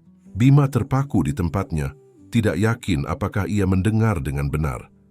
"Tentu saja ini semua tergantung persetujuan Bu Siti," Raditya cepat-cepat menambahkan. "Dan kalian bertiga juga, tidak ada yang akan dipaksa di sini." "Mengadopsi?" Bima akhirnya bersuara. "Maksudnya, kami akan menjadi bagian dari keluarga Bapak secara resmi." "Ya Bima," angguk Raditya. "Kalian akan menyandang nama Prawira, mendapatkan hak yang sama seperti Kiara, termasuk dalam hal pendidikan, kesehatan, dan ya, warisan juga." "Tapi Pak," Siti angkat bicara, suaranya bergetar. "Ini terlalu besar, kami tidak bisa menerima." "Bu Siti," Raditya memotong dengan lembut. "Selama 6 bulan ini kalian telah membawa kebahagiaan yang tidak ternilai bagi keluarga kami. Kiara telah berkembang pesat dan aku sendiri telah belajar banyak tentang arti keluarga yang sebenarnya dari kalian. Ini bukan pemberian, ini adalah keinginanku yang tulus." Kiara yang sejak tadi diam tiba-tiba berseru gembira. "Itu artinya Bima akan benar-benar menjadi kakakku dan Sri dan Lastri akan menjadi adik-adikku. Jika kalian setuju," tambah Raditya. Bima menatap ibunya, mencari jawaban. Siti dengan air mata mengalir di pipinya akhirnya mengangguk perlahan. "Jika anak-anak setuju, dan jika Pak Raditya benar-benar yakin," katanya pelan. "Aku mau," seru Sri dan Lastri bersamaan, terlalu muda untuk sepenuhnya memahami implikasi adopsi, namun cukup mengerti bahwa mereka akan secara resmi menjadi bagian dari keluarga ini. Bima, yang lebih tua dan lebih memahami situasinya, masih tampak ragu. "Pak Raditya," katanya serius, "apakah ini berarti saya tidak boleh mengejar impian saya menjadi pilot lagi? Apakah saya harus mengikuti jejak Bapak menjadi pengusaha?" Raditya tertawa kecil. "Tentu saja tidak, Bima. Justru dengan adopsi ini, aku ingin memastikan kamu mendapatkan semua dukungan yang kamu butuhkan untuk mencapai impianmu. Kamu bebas memilih jalan hidupmu sendiri, sama seperti Kiara." Jawaban itu tampaknya meyakinkan Bima, Sebuah senyum lebar perlahan muncul di wajahnya. "Kalau begitu, ya saya mau Pak, terima kasih." Malam itu berakhir dengan kebahagiaan luar biasa. Raditya menjelaskan bahwa proses adopsi akan membutuhkan waktu, ada dokumen yang harus diurus, sidang pengadilan yang harus dihadiri, dan sebagainya. Tapi ia berjanji akan mengurus semuanya dengan pengacaranya yang terbaik. Beberapa hari kemudian, saat proses adopsi baru dimulai, sebuah kejadian tak terduga terjadi. Hari itu, Bima pulang sekolah dengan wajah pucat. Ia langsung mencari Raditya, yang kebetulan sedang bekerja di rumah. "Ada apa, Bima? Kamu tampak cemas," tanya Raditya, meletakkan laptopnya. "Pak Raditya, tadi ada seorang pria yang menunggu di depan sekolah. Dia mengaku sebagai paman saya, adik dari ayah saya," kata Bima dengan suara bergetar. "Mike Yosak Semiksa." Dia bertanya di mana saya tinggal sekarang dan kenapa saya tidak tinggal di kampung lagi. Raditya mengerutkan kening. "Apa Bu Siti pernah menyebutkan tentang adik ayahmu?" "Tidak pernah," Bima menggeleng. "Setahu saya, ayah tidak punya saudara. Ibu selalu bilang ayah sebatang kara." Saat mereka sedang berbicara, bel pintu berbunyi. Satpam rumah menelepon ke interkom, memberitahu bahwa ada seorang pria bernama Hendra Sutanto yang mengaku sebagai paman Bima dan ingin bertemu dengan Raditya. "Apakah Bapak ingin menemuinya?" tanya satpam itu. Raditya menatap Bima yang tampak ketakutan lalu mengangguk tegas. "Ya, biarkan dia masuk. Tapi pastikan kamu dan 2 petugas keamanan lainnya berjaga-jaga." Tak lama kemudian, seorang pria berusia sekitar 35 tahun memasuki ruang tamu. Ia mengenakan kemeja rapi dan celana jeans, penampilannya cukup bersih dan terawat. Tidak tampak seperti penjahat atau orang berbahaya, tapi Raditya tetap waspada. "Selamat siang Pak Raditya," pria itu menyapa dengan sopan. "Nama saya Hendra Sutanto. Saya adalah adik dari Bambang Sutanto, ayah Bima." "Selamat siang Pak Hendra," balas Raditya datar. "Silakan duduk. Bima baru saja memberitahu saya tentang pertemuan kalian di sekolah tadi." Hendra duduk di sofa yang ditunjukkan menatap Bima dengan senyum yang tidak mencapai matanya. "Iya, saya baru tahu kalau keponakan saya tinggal di rumah semewah ini sekarang. Sungguh kejutan." "Bagaimana Anda bisa menemukan Bima?" tanya Raditya langsung. "Dan kenapa baru sekarang, setelah sekian lama?"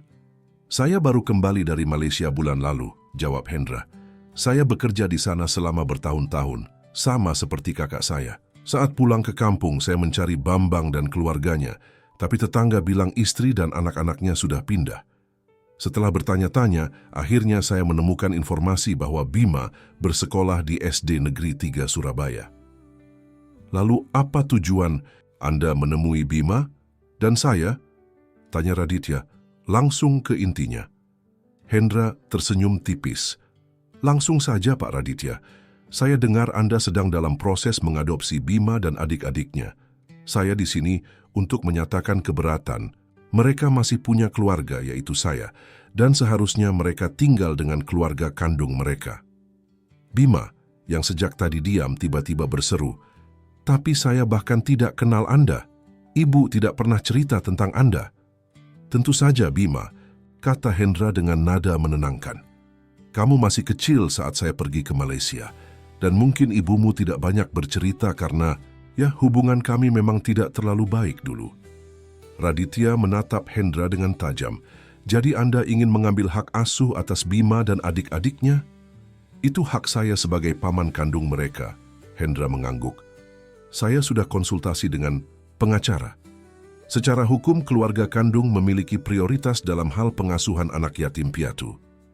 "Mereka bukan yatim piatu," bantah Raditya tegas. "Ibu mereka masih hidup dan bekerja di rumah ini." "Ah ya Siti," Hendra tersenyum miring. "Saya juga ingin bertemu dengannya. Di mana dia?" Seolah mendengar namanya disebut, Siti muncul di ambang pintu dengan wajah pucat. "Hendra?" tanyanya tidak percaya. "Lama tidak berjumpa Siti," sapa Hendra santai. "Ibu kenal dia?" tanya Bima bingung. Siti mengangguk perlahan. "Ya, dia memang adik ayahmu, tapi kami tidak pernah akur." "Kenapa ibu tidak pernah cerita tentang dia?" tuntut Bima. Karena dia menghilang sejak ayahmu pergi, jawab Siti, suaranya bergetar. Dan sebelum itu dia selalu membuat masalah. Masalah apa tepatnya? Tanya Raditya, semakin curiga. Siti tampak ragu untuk menjawab, tetapi Hendra mendahuluinya. Hanya perselisihan keluarga biasa, Pak Raditya. Tidak ada yang serius. Yang penting sekarang adalah saya sudah kembali dan siap mengambil tanggung jawab atas keponakan-keponakan saya. Dan bagaimana Anda berencana menghidupi mereka? Selidik Raditya. Apa pekerjaan Anda sekarang? Saya bekerja sebagai kurir di perusahaan logistik, jawab Hendra. Gajinya cukup untuk menghidupi kami semua. Saya juga punya rumah warisan dari orang tua kami di Sidoarjo. Tidak sebesar dan semewah ini, tentu saja, tapi cukup layak untuk kami tinggali.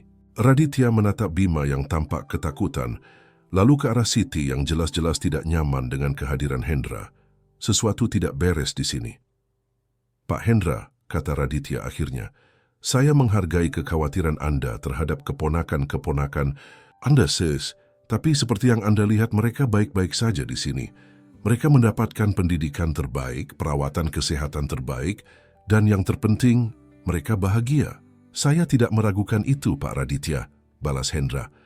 Tapi mereka tetap keluarga saya. Darah lebih kental daripada air, seperti kata pepatah. Benar, tapi kebahagiaan anak-anak lebih penting daripada ikatan darah, bantah Raditya. Lagi pula proses adopsi sudah berjalan. Ada pengacara dan dokumen resmi yang terlibat. Saya juga punya pengacara, kata Hendra. Nada suaranya mulai mengeras. Dan saya siap membawa masalah ini ke pengadilan jika perlu. Suasana di ruangan itu menjadi tegang. Bima bergeser mendekati Raditya, jelas-jelas memilih pihak mana yang ia percayai. Saya tidak ingin ikut dengan Paman Hendra, kata Bima tegas. Saya ingin tetap di sini, dengan Pak Raditya dan Kiara. Kamu masih anak-anak, Bima, kata Hendra dengan nada meremehkan. Kamu tidak mengerti apa yang terbaik untukmu. Justru karena dia masih anak-anak, kebahagiaan dan kenyamanannya harus diutamakan, Raditya membela Bima. Dan jelas-jelas dia tidak nyaman dengan Anda. Hendra bangkit dari kursinya, wajahnya mengeras. Baiklah, Pak Raditya, sepertinya kita tidak bisa menyelesaikan ini dengan baik-baik. Saya akan menghubungi pengacara saya dan membawa masalah ini ke pengadilan. Kita lihat saja siapa yang akan menang. Silakan, tantang Raditya, ikut berdiri. Tapi saya sarankan Anda memikirkan baik-baik. Pengadilan akan memutuskan berdasarkan kepentingan terbaik anak-anak, bukan berdasarkan ikatan darah semata. Setelah Hendra pergi, Raditya segera menghubungi pengacaranya dan menjelaskan situasinya. Pengacara itu, Nyonya Darmawan, seorang wanita, berpengalaman dalam kasus hukum keluarga, berjanji akan segera menyelidiki latar belakang Hendra dan mempersiapkan strategi hukum. Malam itu, suasana di rumah keluarga Prawira menjadi suram. Bima mengurung diri di kamarnya menolak makan malam. Sri dan Lastri, meski belum sepenuhnya memahami situasinya, merasakan ketegangan di udara dan menjadi lebih pendiam dari biasanya. Siti akhirnya membuka suara saat semua anak sudah tidur, menceritakan kebenaran tentang Hendra kepada Raditya. Hendra selalu menjadi masalah dalam keluarga kami, Pak, kata Siti lirih. Dia sering meminjam uang dari Bambang dan tidak pernah mengembalikannya. Dia pernah beberapa kali berurusan dengan polisi karena kasus penipuan kecil-kecilan.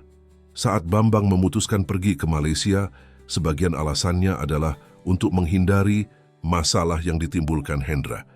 Apakah dia berbahaya? Tanya Raditya khawatir. Tidak secara fisik, Siti menggeleng. Dia bukan orang jahat, hanya oportunis. Saya yakin dia datang sekarang karena mencium ada uang di balik adopsi ini. Jadi menurutmu dia hanya menginginkan kompensasi finansial? Tanya Raditya, mulai memahami situasinya. Kemungkinan besar. Begitu, Pak, angguk Siti. Hendra tidak pernah benar-benar peduli pada anak-anak. Dia bahkan tidak datang saat Sri dan Lastri lahir. Informasi ini memberikan Raditya sedikit ketenangan. Jika Hendra memang hanya menginginkan uang, mungkin masalah ini bisa diselesaikan tanpa harus melalui proses pengadilan yang panjang dan menyakitkan bagi anak-anak. Keesokan harinya, Nyonya Darmawan datang ke rumah untuk mendiskusikan strategi mereka. Ia membawa berita yang mengkhawatirkan. Pak Raditya, saya Sudah melakukan penyelidikan awal terhadap Hendra Sutanto, katanya serius. Dia memang punya catatan kriminal kecil-kecilan seperti yang Bu Siti ceritakan, tapi yang lebih penting, dia baru saja kehilangan pekerjaannya sebagai kurir. Jadi klaimnya bahwa dia mampu menghidupi anak-anak ini sangat diragukan. Itu memperkuat dugaan kita bahwa dia hanya menginginkan uang, komentar Raditya. Kemungkinan besar begitu, angguk Nyonya Darmawan. Tapi secara hukum, posisinya sebagai paman kandung tetap kuat. Pengadilan Indonesia masih sangat menghormati ikatan keluarga biologis. Jadi, apa yang harus kita lakukan? Kita harus mempersiapkan kasus yang kuat. Jawab pengacara itu tegas. Bukti bahwa anak-anak lebih baik tinggal dengan Anda. Rapor sekolah, catatan kesehatan, testimoni dari guru dan dokter, dan yang terpenting, keinginan anak-anak sendiri, terutama Bima, yang sudah cukup besar untuk dimintai pendapatnya. Apakah ada kemungkinan kita kalah? Tanya Raditya, menyuarakan ketakutan terbesarnya. Nyonya Darmawan menatapnya dengan serius. Selalu ada kemungkinan itu, Pak Raditya, tapi saya akan berusaha sekuat tenaga. Dan jika memang Hendra hanya menginginkan uang, mungkin kita bisa mencapai kesepakatan di luar pengadilan. Saya tidak keberatan memberikan kompensasi finansial jika itu berarti anak-anak bisa tetap bersama kami, kata Raditya. Tapi saya tidak ingin dia terus-menerus muncul dan meminta lebih di masa depan. Kita akan membuat perjanjian yang ketat dan mengikat secara hukum, janji Nyonya Darmawan. Tapi untuk sekarang, mari kita fokus mengumpulkan bukti untuk pengadilan, berjaga-jaga jika negosiasi gagal. Hari-hari berikutnya dipenuhi dengan persiapan menghadapi sidang pengadilan. Raditya mengumpulkan semua rapor Bima yang menunjukkan peningkatan prestasi sejak tinggal bersamanya, catatan medis Kiara yang menunjukkan kemajuan signifikan sejak kehadiran Bima, dan berbagai bukti lain yang menunjukkan bahwa anak-anak itu bahagia dan berkembang dengan baik di rumahnya. Kiara, yang sangat terpukul mendengar kemungkinan Bima dan adik-adiknya diambil, menulis surat panjang untuk hakim, menjelaskan betapa pentingnya kehadiran Bima dalam hidupnya dan kemajuan terapinya. Tanpa Bima, saya mungkin masih di kursi roda sepenuhnya, tulisnya dengan sungguh-sungguh. Dia yang memberikan saya semangat untuk berjuang. Dia seperti kakak kandung saya sendiri. Bima sendiri juga menulis surat, menyatakan dengan tegas keinginannya untuk tetap tinggal bersama keluarga Prawira dan ketidaknyamanannya terhadap Hendra.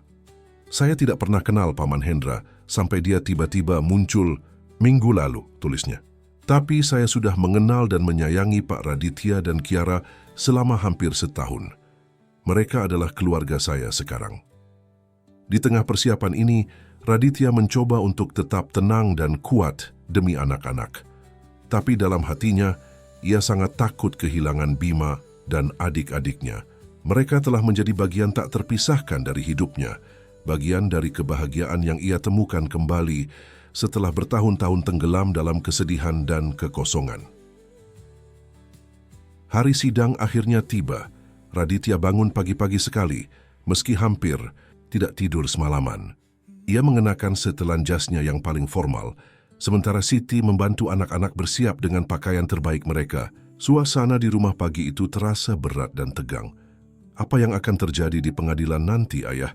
Tanya Kiara saat mereka sarapan. Meski Raditya belum resmi menjadi ayah angkat Bima dan adik-adiknya, Kiara telah mulai memanggil ayahnya ayah, bukan ayah lagi, menunjukkan kedekatan baru yang terjalin di antara mereka. Hakim akan mendengarkan semua pihak, sayang, jawab Raditya, berusaha terdengar tenang. Pengacara kita akan berbicara, pengacara Pak Hendra akan berbicara, dan kemudian hakim akan memutuskan apa yang terbaik untuk Bima, Sri dan Lastri. Dan hakim akan memilih kita, kan? Tanya Kiara lagi, matanya penuh harap. Raditya ingin menjawab dengan yakin, tapi ia tidak ingin memberikan harapan palsu. Kita sudah melakukan semua yang kita bisa, Kiara.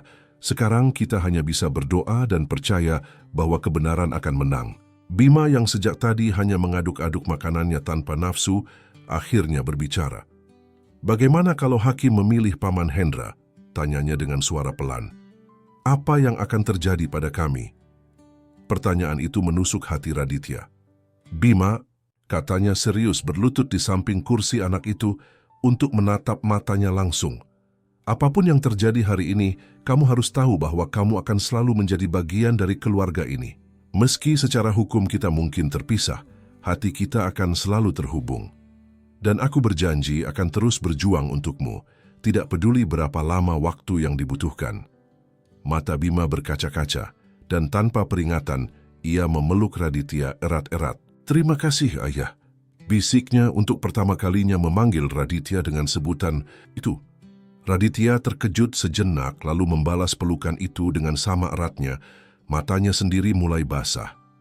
Sama-sama, anakku, balasnya dengan suara bergetar. Ruang sidang pengadilan keluarga di Surabaya tidak terlalu besar, tapi hari itu terasa sangat penuh. Nyonya Darmawan dan tim hukumnya sudah menunggu di dalam, bersama dengan pengacara Hendra, seorang pria muda yang tampak ambisius. Hendra sendiri duduk di sisi lain ruangan, mengenakan kemeja rapi dan dasi. Jelas berusaha memberikan kesan baik di hadapan hakim. Hakim yang menangani kasus mereka adalah Ibu Ratna Wijaya, seorang hakim senior dengan reputasi tegas namun adil dalam kasus-kasus hak asuh anak. Wajahnya yang tenang tidak memberikan petunjuk apapun tentang kemana kecenderungan keputusannya. Sidang dimulai dengan pernyataan pembuka dari kedua pengacara. Nyonya Darmawan dengan tenang dan profesional memaparkan bagaimana Bima dan adik-adiknya telah tumbuh dan berkembang dengan pesat sejak tinggal bersama keluarga Prawira. Bagaimana Raditya telah memberikan mereka pendidikan, perawatan kesehatan, dan yang terpenting, kasih sayang dan keluarga yang utuh. Pengacara Hendra, di sisi lain, menekankan pentingnya ikatan darah dan hak keluarga biologis untuk membesarkan anak-anak mereka sendiri. Ia menggambarkan Hendra sebagai paman yang peduli, yang telah kembali ke Indonesia, khusus untuk menemukan dan merawat keponakan-keponakannya setelah mendengar kabar tentang kesulitan hidup mereka. Yang mulia, kata pengacara itu dengan penuh keyakinan. Klien saya, Bapak Hendra Sutanto, adalah satu-satunya keluarga yang tersisa bagi anak-anak ini. Ia memiliki rumah yang layak dan pekerjaan yang stabil. Lebih penting lagi, ia memiliki ikatan darah yang tidak bisa diabaikan. Anak-anak ini seharusnya tumbuh mengenal akar dan budaya keluarga mereka sendiri. Hakim Ratna mendengarkan dengan seksama, sesekali mencatat sesuatu. Ia kemudian meminta Raditya untuk memberikan kesaksiannya. Raditya berdiri dan berjalan ke depan ruangan. Dengan suara tenang namun penuh keyakinan, ia menceritakan bagaimana Bima pertama kali masuk ke kehidupan mereka. Bagaimana anak itu telah membawa keajaiban bagi putrinya yang terpuruk dalam kesedihan dan keterbatasan fisik. Yang mulia, kata Raditya, matanya menatap lurus ke arah hakim. Saya bukan hanya ingin mengadopsi anak-anak ini karena saya mampu secara finansial.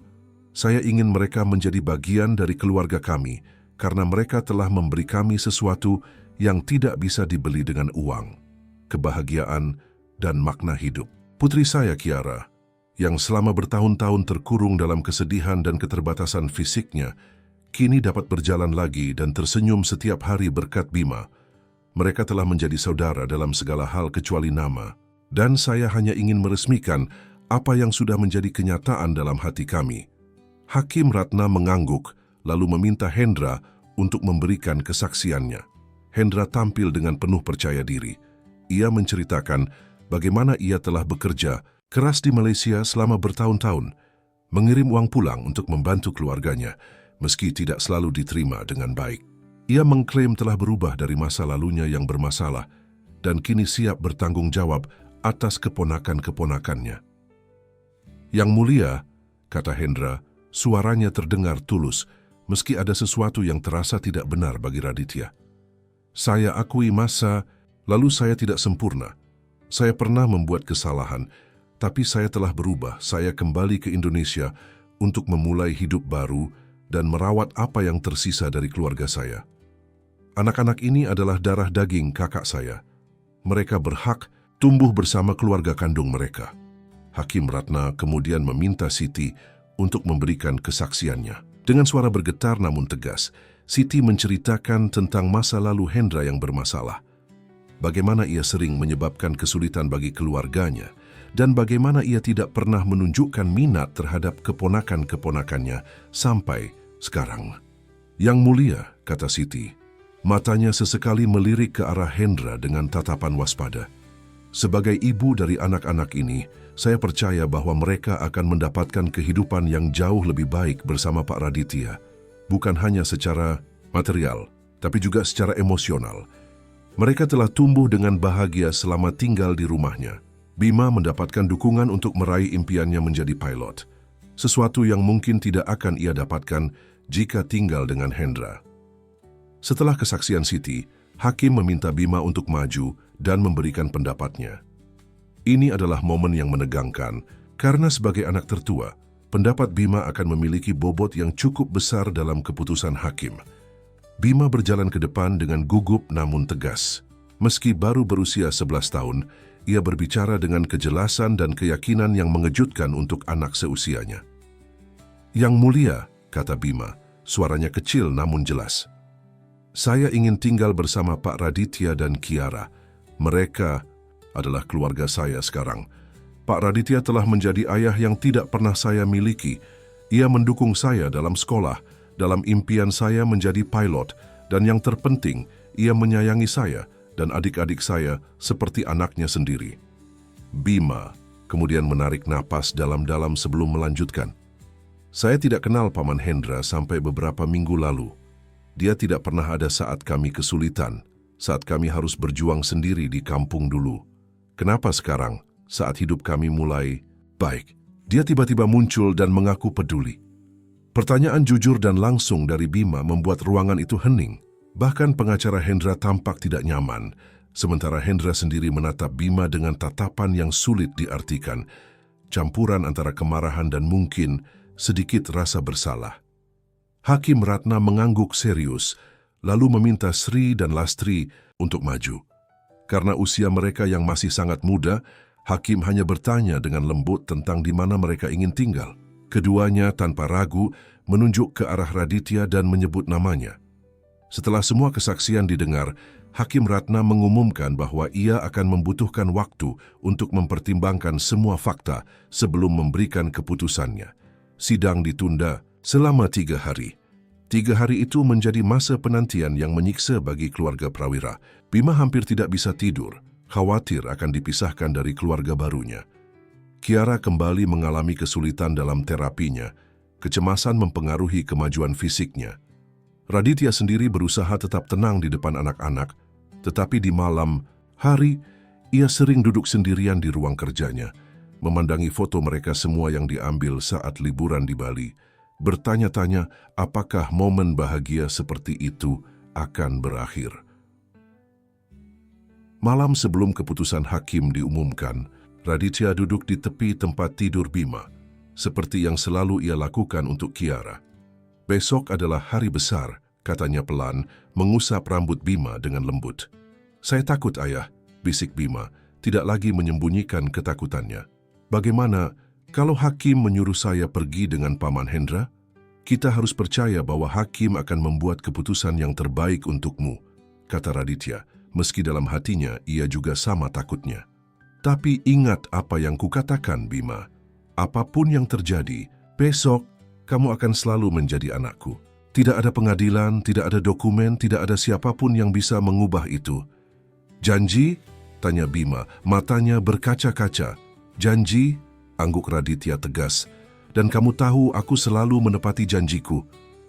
Keesokan harinya, mereka kembali ke pengadilan dengan hati berdebar. Raditya bisa merasakan tangannya sedikit gemetar saat ia duduk di kursinya, menunggu Hakim Ratna memasuki ruangan. Bima duduk di sampingnya, sementara Kiara, yang bersikeras ikut ke pengadilan meski harus menggunakan kursi rodanya untuk jarak jauh, duduk di sisi lainnya. Siti, Sri, dan Lastri duduk di belakang mereka. Tangan Siti tak henti-hentinya memainkan ujung selendangnya karena gugup. Hendra dan pengacaranya duduk di sisi lain ruangan, sama tegangnya menunggu keputusan hakim. Saat Hakim Ratna memasuki ruangan, semua orang berdiri. Wajahnya masih sama tenang dan tidak terbaca seperti sebelumnya. Ia duduk di kursinya, merapikan beberapa berkas di hadapannya. lalu memandang ke seluruh ruangan. Setelah mempertimbangkan semua kesaksian dan bukti yang diajukan, Hakim Ratna memulai, suaranya formal dan tegas. Saya telah membuat keputusan dalam kasus hak asuh anak-anak Bambang Sutanto dan Siti Rahayu. Raditya menggenggam tangan Bima dan Kiara erat-erat. Ini adalah momen yang akan menentukan masa depan mereka semua. Saya menemukan bahwa meski ikatan darah adalah faktor penting dalam penentuan hak asuh, kepentingan terbaik anak-anak harus menjadi pertimbangan utama, lanjut Hakim. Berdasarkan kesaksian dari berbagai pihak, termasuk anak-anak sendiri, jelas bahwa Bima, Sri, dan Lastri telah menemukan stabilitas, kebahagiaan, dan perkembangan positif dalam asuhan Bapak Raditya Prawira. Raditya merasakan harapan mulai tumbuh di dadanya, tapi ia tidak berani terlalu yakin.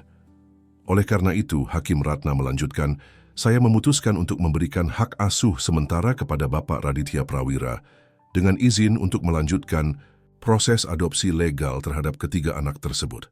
Ruangan itu seketika dipenuhi dengan helaan napas lega dari keluarga Prawira. Bima memeluk Raditya erat-erat, sementara Kiara bersorak kecil. Siti menangis haru, memeluk Sri dan Lastri yang tampak bingung tapi senang karena tahu mereka akan tetap bersama Raditya. Namun Hakim belum selesai, namun lanjutnya, mengingat Bapak Hendra Sutanto adalah paman kandung anak-anak ini, pengadilan memberikan hak kunjungan terbatas kepadanya, dengan syarat kunjungan tersebut harus disetujui oleh Bapak Raditya dan dilakukan di bawah pengawasan. Wajah Hendra mengeras mendengar keputusan itu.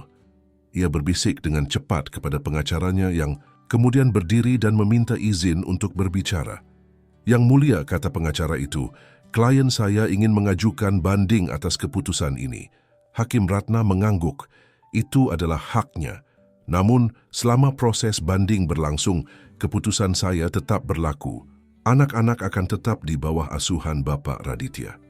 Setelah sidang ditutup, Raditya dan keluarganya keluar dari ruang pengadilan dengan perasaan lega namun tetap waspada. Banding Hendra berarti perjuangan mereka belum sepenuhnya selesai. Di luar ruang sidang, Hendra menghampiri mereka. Raditya secara insting mendorong anak-anak ke belakangnya, melindungi.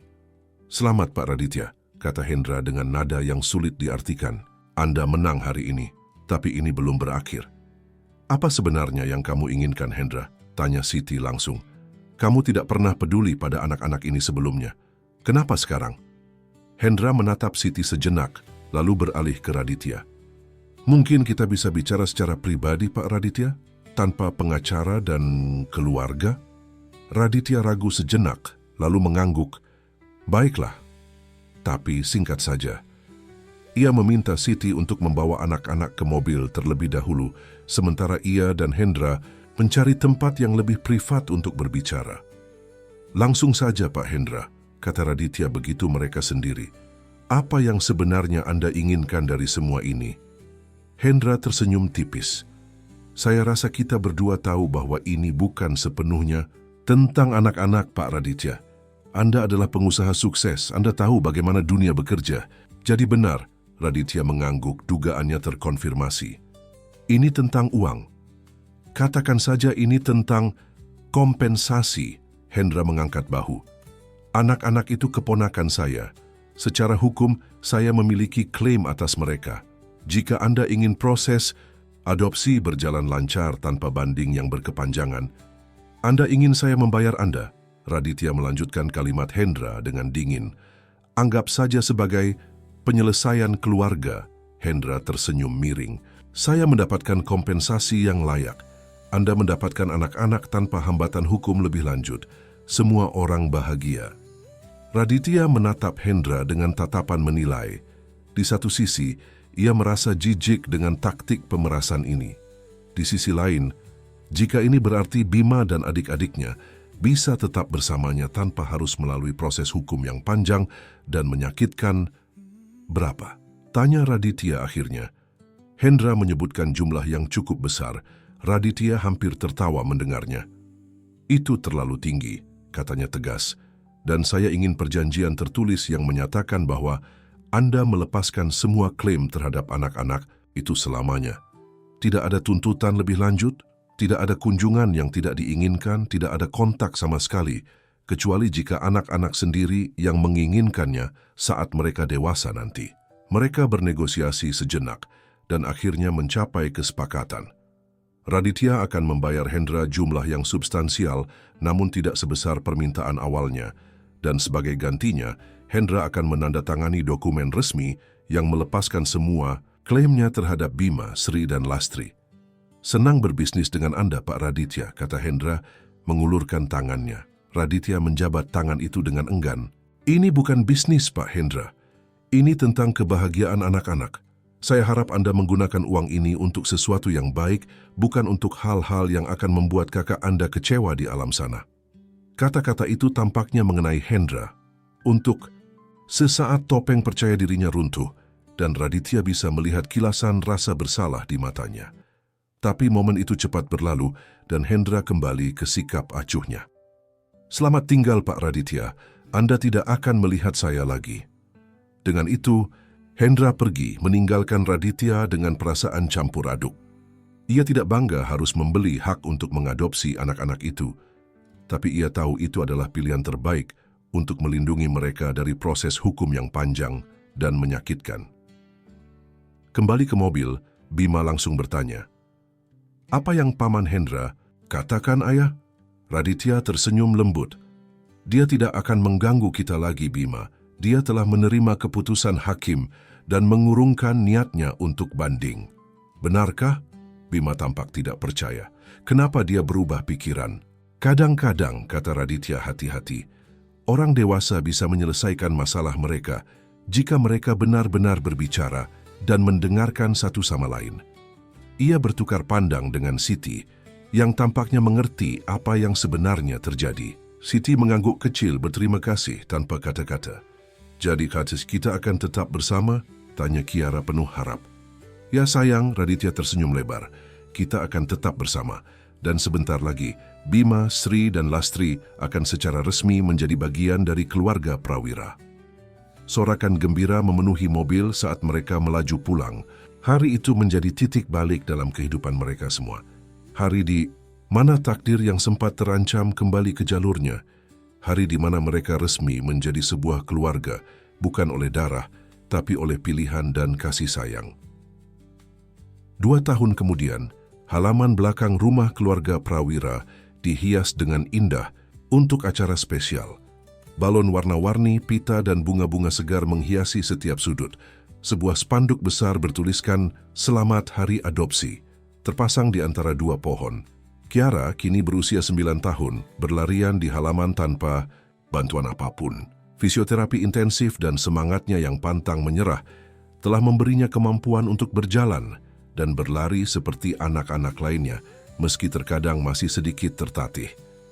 Bima, kini 13 tahun, duduk di meja taman bersama teman-teman sekolahnya, membicarakan impiannya yang semakin dekat menjadi kenyataan. Dengan nilai-nilai cemerlangnya, ia telah mendapatkan beasiswa ke sekolah unggulan yang memiliki program khusus penerbangan. Sri dan Lastri, 7 dan 6 tahun, bermain dengan teman-teman baru mereka dari sekolah, tertawa, dan bernyanyi dengan riang. Siti berdiri di dekat meja makanan, mengawasi anak-anak dengan senyum bangga. Ia tidak lagi bekerja sebagai pengasuh, melainkan telah dipromosikan oleh Raditya menjadi manajer rumah tangga, mengelola seluruh staf dan urusan domestik keluarga Prawira. Raditya, yang kini jauh lebih santai dan bahagia dibandingkan 2 tahun, lalu berjalan menghampiri podium kecil yang telah disiapkan. Ia mengetuk mikrofon beberapa kali untuk mendapatkan perhatian semua tamu. "Selamat siang dan terima kasih telah hadir di acara spesial kami hari ini." Raditya memulai dengan senyum lebar. "Hari ini kita merayakan resminya Bima, Sri, dan Lastri menjadi bagian dari keluarga Prawira secara hukum, meski bagi kami mereka sudah menjadi keluarga sejak lama." Tepuk tangan riuh terdengar dari para tamu yang hadir, keluarga, teman, guru, dan rekan kerja yang telah mendukung mereka selama proses adopsi yang panjang. 2 tahun lalu, kehidupan Kami berubah saat seorang anak laki-laki memanjat pagar taman kami untuk mengambil kelerengnya, lanjut Raditya, menatap Bima dengan penuh kasih sayang. Siapa sangka, tindakan sederhana itu akan membawa keajaiban bagi kami semua. Ia mengisahkan perjalanan mereka, dari pertemuan pertama yang canggung, pengusiran yang ia sesali, pencarian yang menyadarkannya, hingga perjuangan mereka di pengadilan, dan akhirnya kebahagiaan yang mereka temukan sebagai sebuah keluarga. Banyak orang berkata bahwa darah lebih kental daripada air, kata Raditya. Suaranya bergetar oleh emosi, tapi kami telah belajar bahwa kasih sayang dan pilihan jauh lebih kuat daripada darah. Keluarga bukan hanya tentang siapa yang melahirkanmu, tapi tentang siapa yang memilihmu, menerimamu apa adanya, dan berjuang untukmu setiap hari. Ia mengundang Bima, Sri, Lastri, dan Kiara untuk bergabung dengannya di podium. Mereka berlima, berdiri bersama, satu keluarga yang terbentuk bukan oleh takdir, tapi oleh pilihan dan kasih sayang. Terima kasih telah memilih kami, anak-anakku, kata Raditya, memeluk mereka semua. Dan terima kasih telah mengajarkan kami bahwa keluarga sejati adalah mereka yang membuatmu merasa pulang, tidak peduli dari mana kamu berasal. Pesta itu berlanjut hingga sore hari, dipenuhi tawa, musik, dan kebahagiaan yang meluap-luap. Saat matahari mulai terbenam, Raditya menemukan Bima duduk sendirian di ayunan taman, memandangi langit yang mulai dipenuhi bintang. "Memikirkan apa, Bima?" tanya Raditya, duduk di ayunan sebelahnya. "Tentang betapa beruntungnya saya, ayah," jawab Bima jujur. "Dulu saya hanya anak kampung yang mengais tempat sampah untuk mencari botol bekas. Sekarang saya punya keluarga yang mendukung impian saya, sekolah bagus dan masa depan." "Bukan keberuntungan, Bima," Raditya menggeleng. "Kamu pantas mendapatkan semua ini. Kecerdasan, kebaikan, dan tekadmu yang membawamu ke sini. Tapi kalau saya tidak pernah memanjat pagar itu untuk mengambil kelereng, maka kita akan menemukan jalan lain untuk bertemu." Raditya tersenyum. "Aku percaya bahwa beberapa orang ditakdirkan untuk menjadi keluarga, tidak peduli berapa banyak hambatan di antara mereka." Bima tersenyum lalu mengeluarkan sesuatu dari sakunya, kelereng biru yang sama yang menjadi awal dari segalanya. "Saya masih menyimpannya," katanya, "untuk mengingatkan saya dari mana semua ini bermula." "Simpanlah baik-baik," kata Raditya, mengacak rambut Bima dengan sayang. "Dan suatu hari nanti, ceritakan pada anak-anakmu bagaimana sebuah kelereng biru mengubah takdir sebuah keluarga." Dari kejauhan, Kiara memanggil mereka untuk bergabung dengan permainan. Raditya dan Bima bangkit, berjalan bersama menuju keluarga mereka yang menunggu, sebuah keluarga yang terbentuk dari kepingan-kepingan yang terpisah, namun kini menyatu dalam ikatan yang lebih kuat dari darah. Ikatan pilihan, penerimaan, dan kasih sayang tanpa syarat.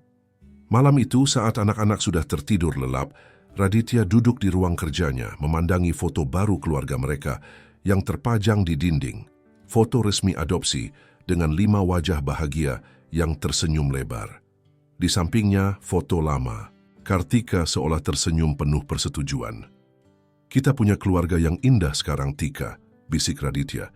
"Berbeda dari yang kita bayangkan dulu, tapi sama indahnya. Aku harap kamu bangga." Angin malam berhembus lembut melalui jendela yang sedikit terbuka, menggoyangkan tirai dengan lembut, seolah menjadi jawaban dari alam untuk doa dan harapan yang terucap. Dan di kamar anak-anak, 4 sosok tertidur dengan damai.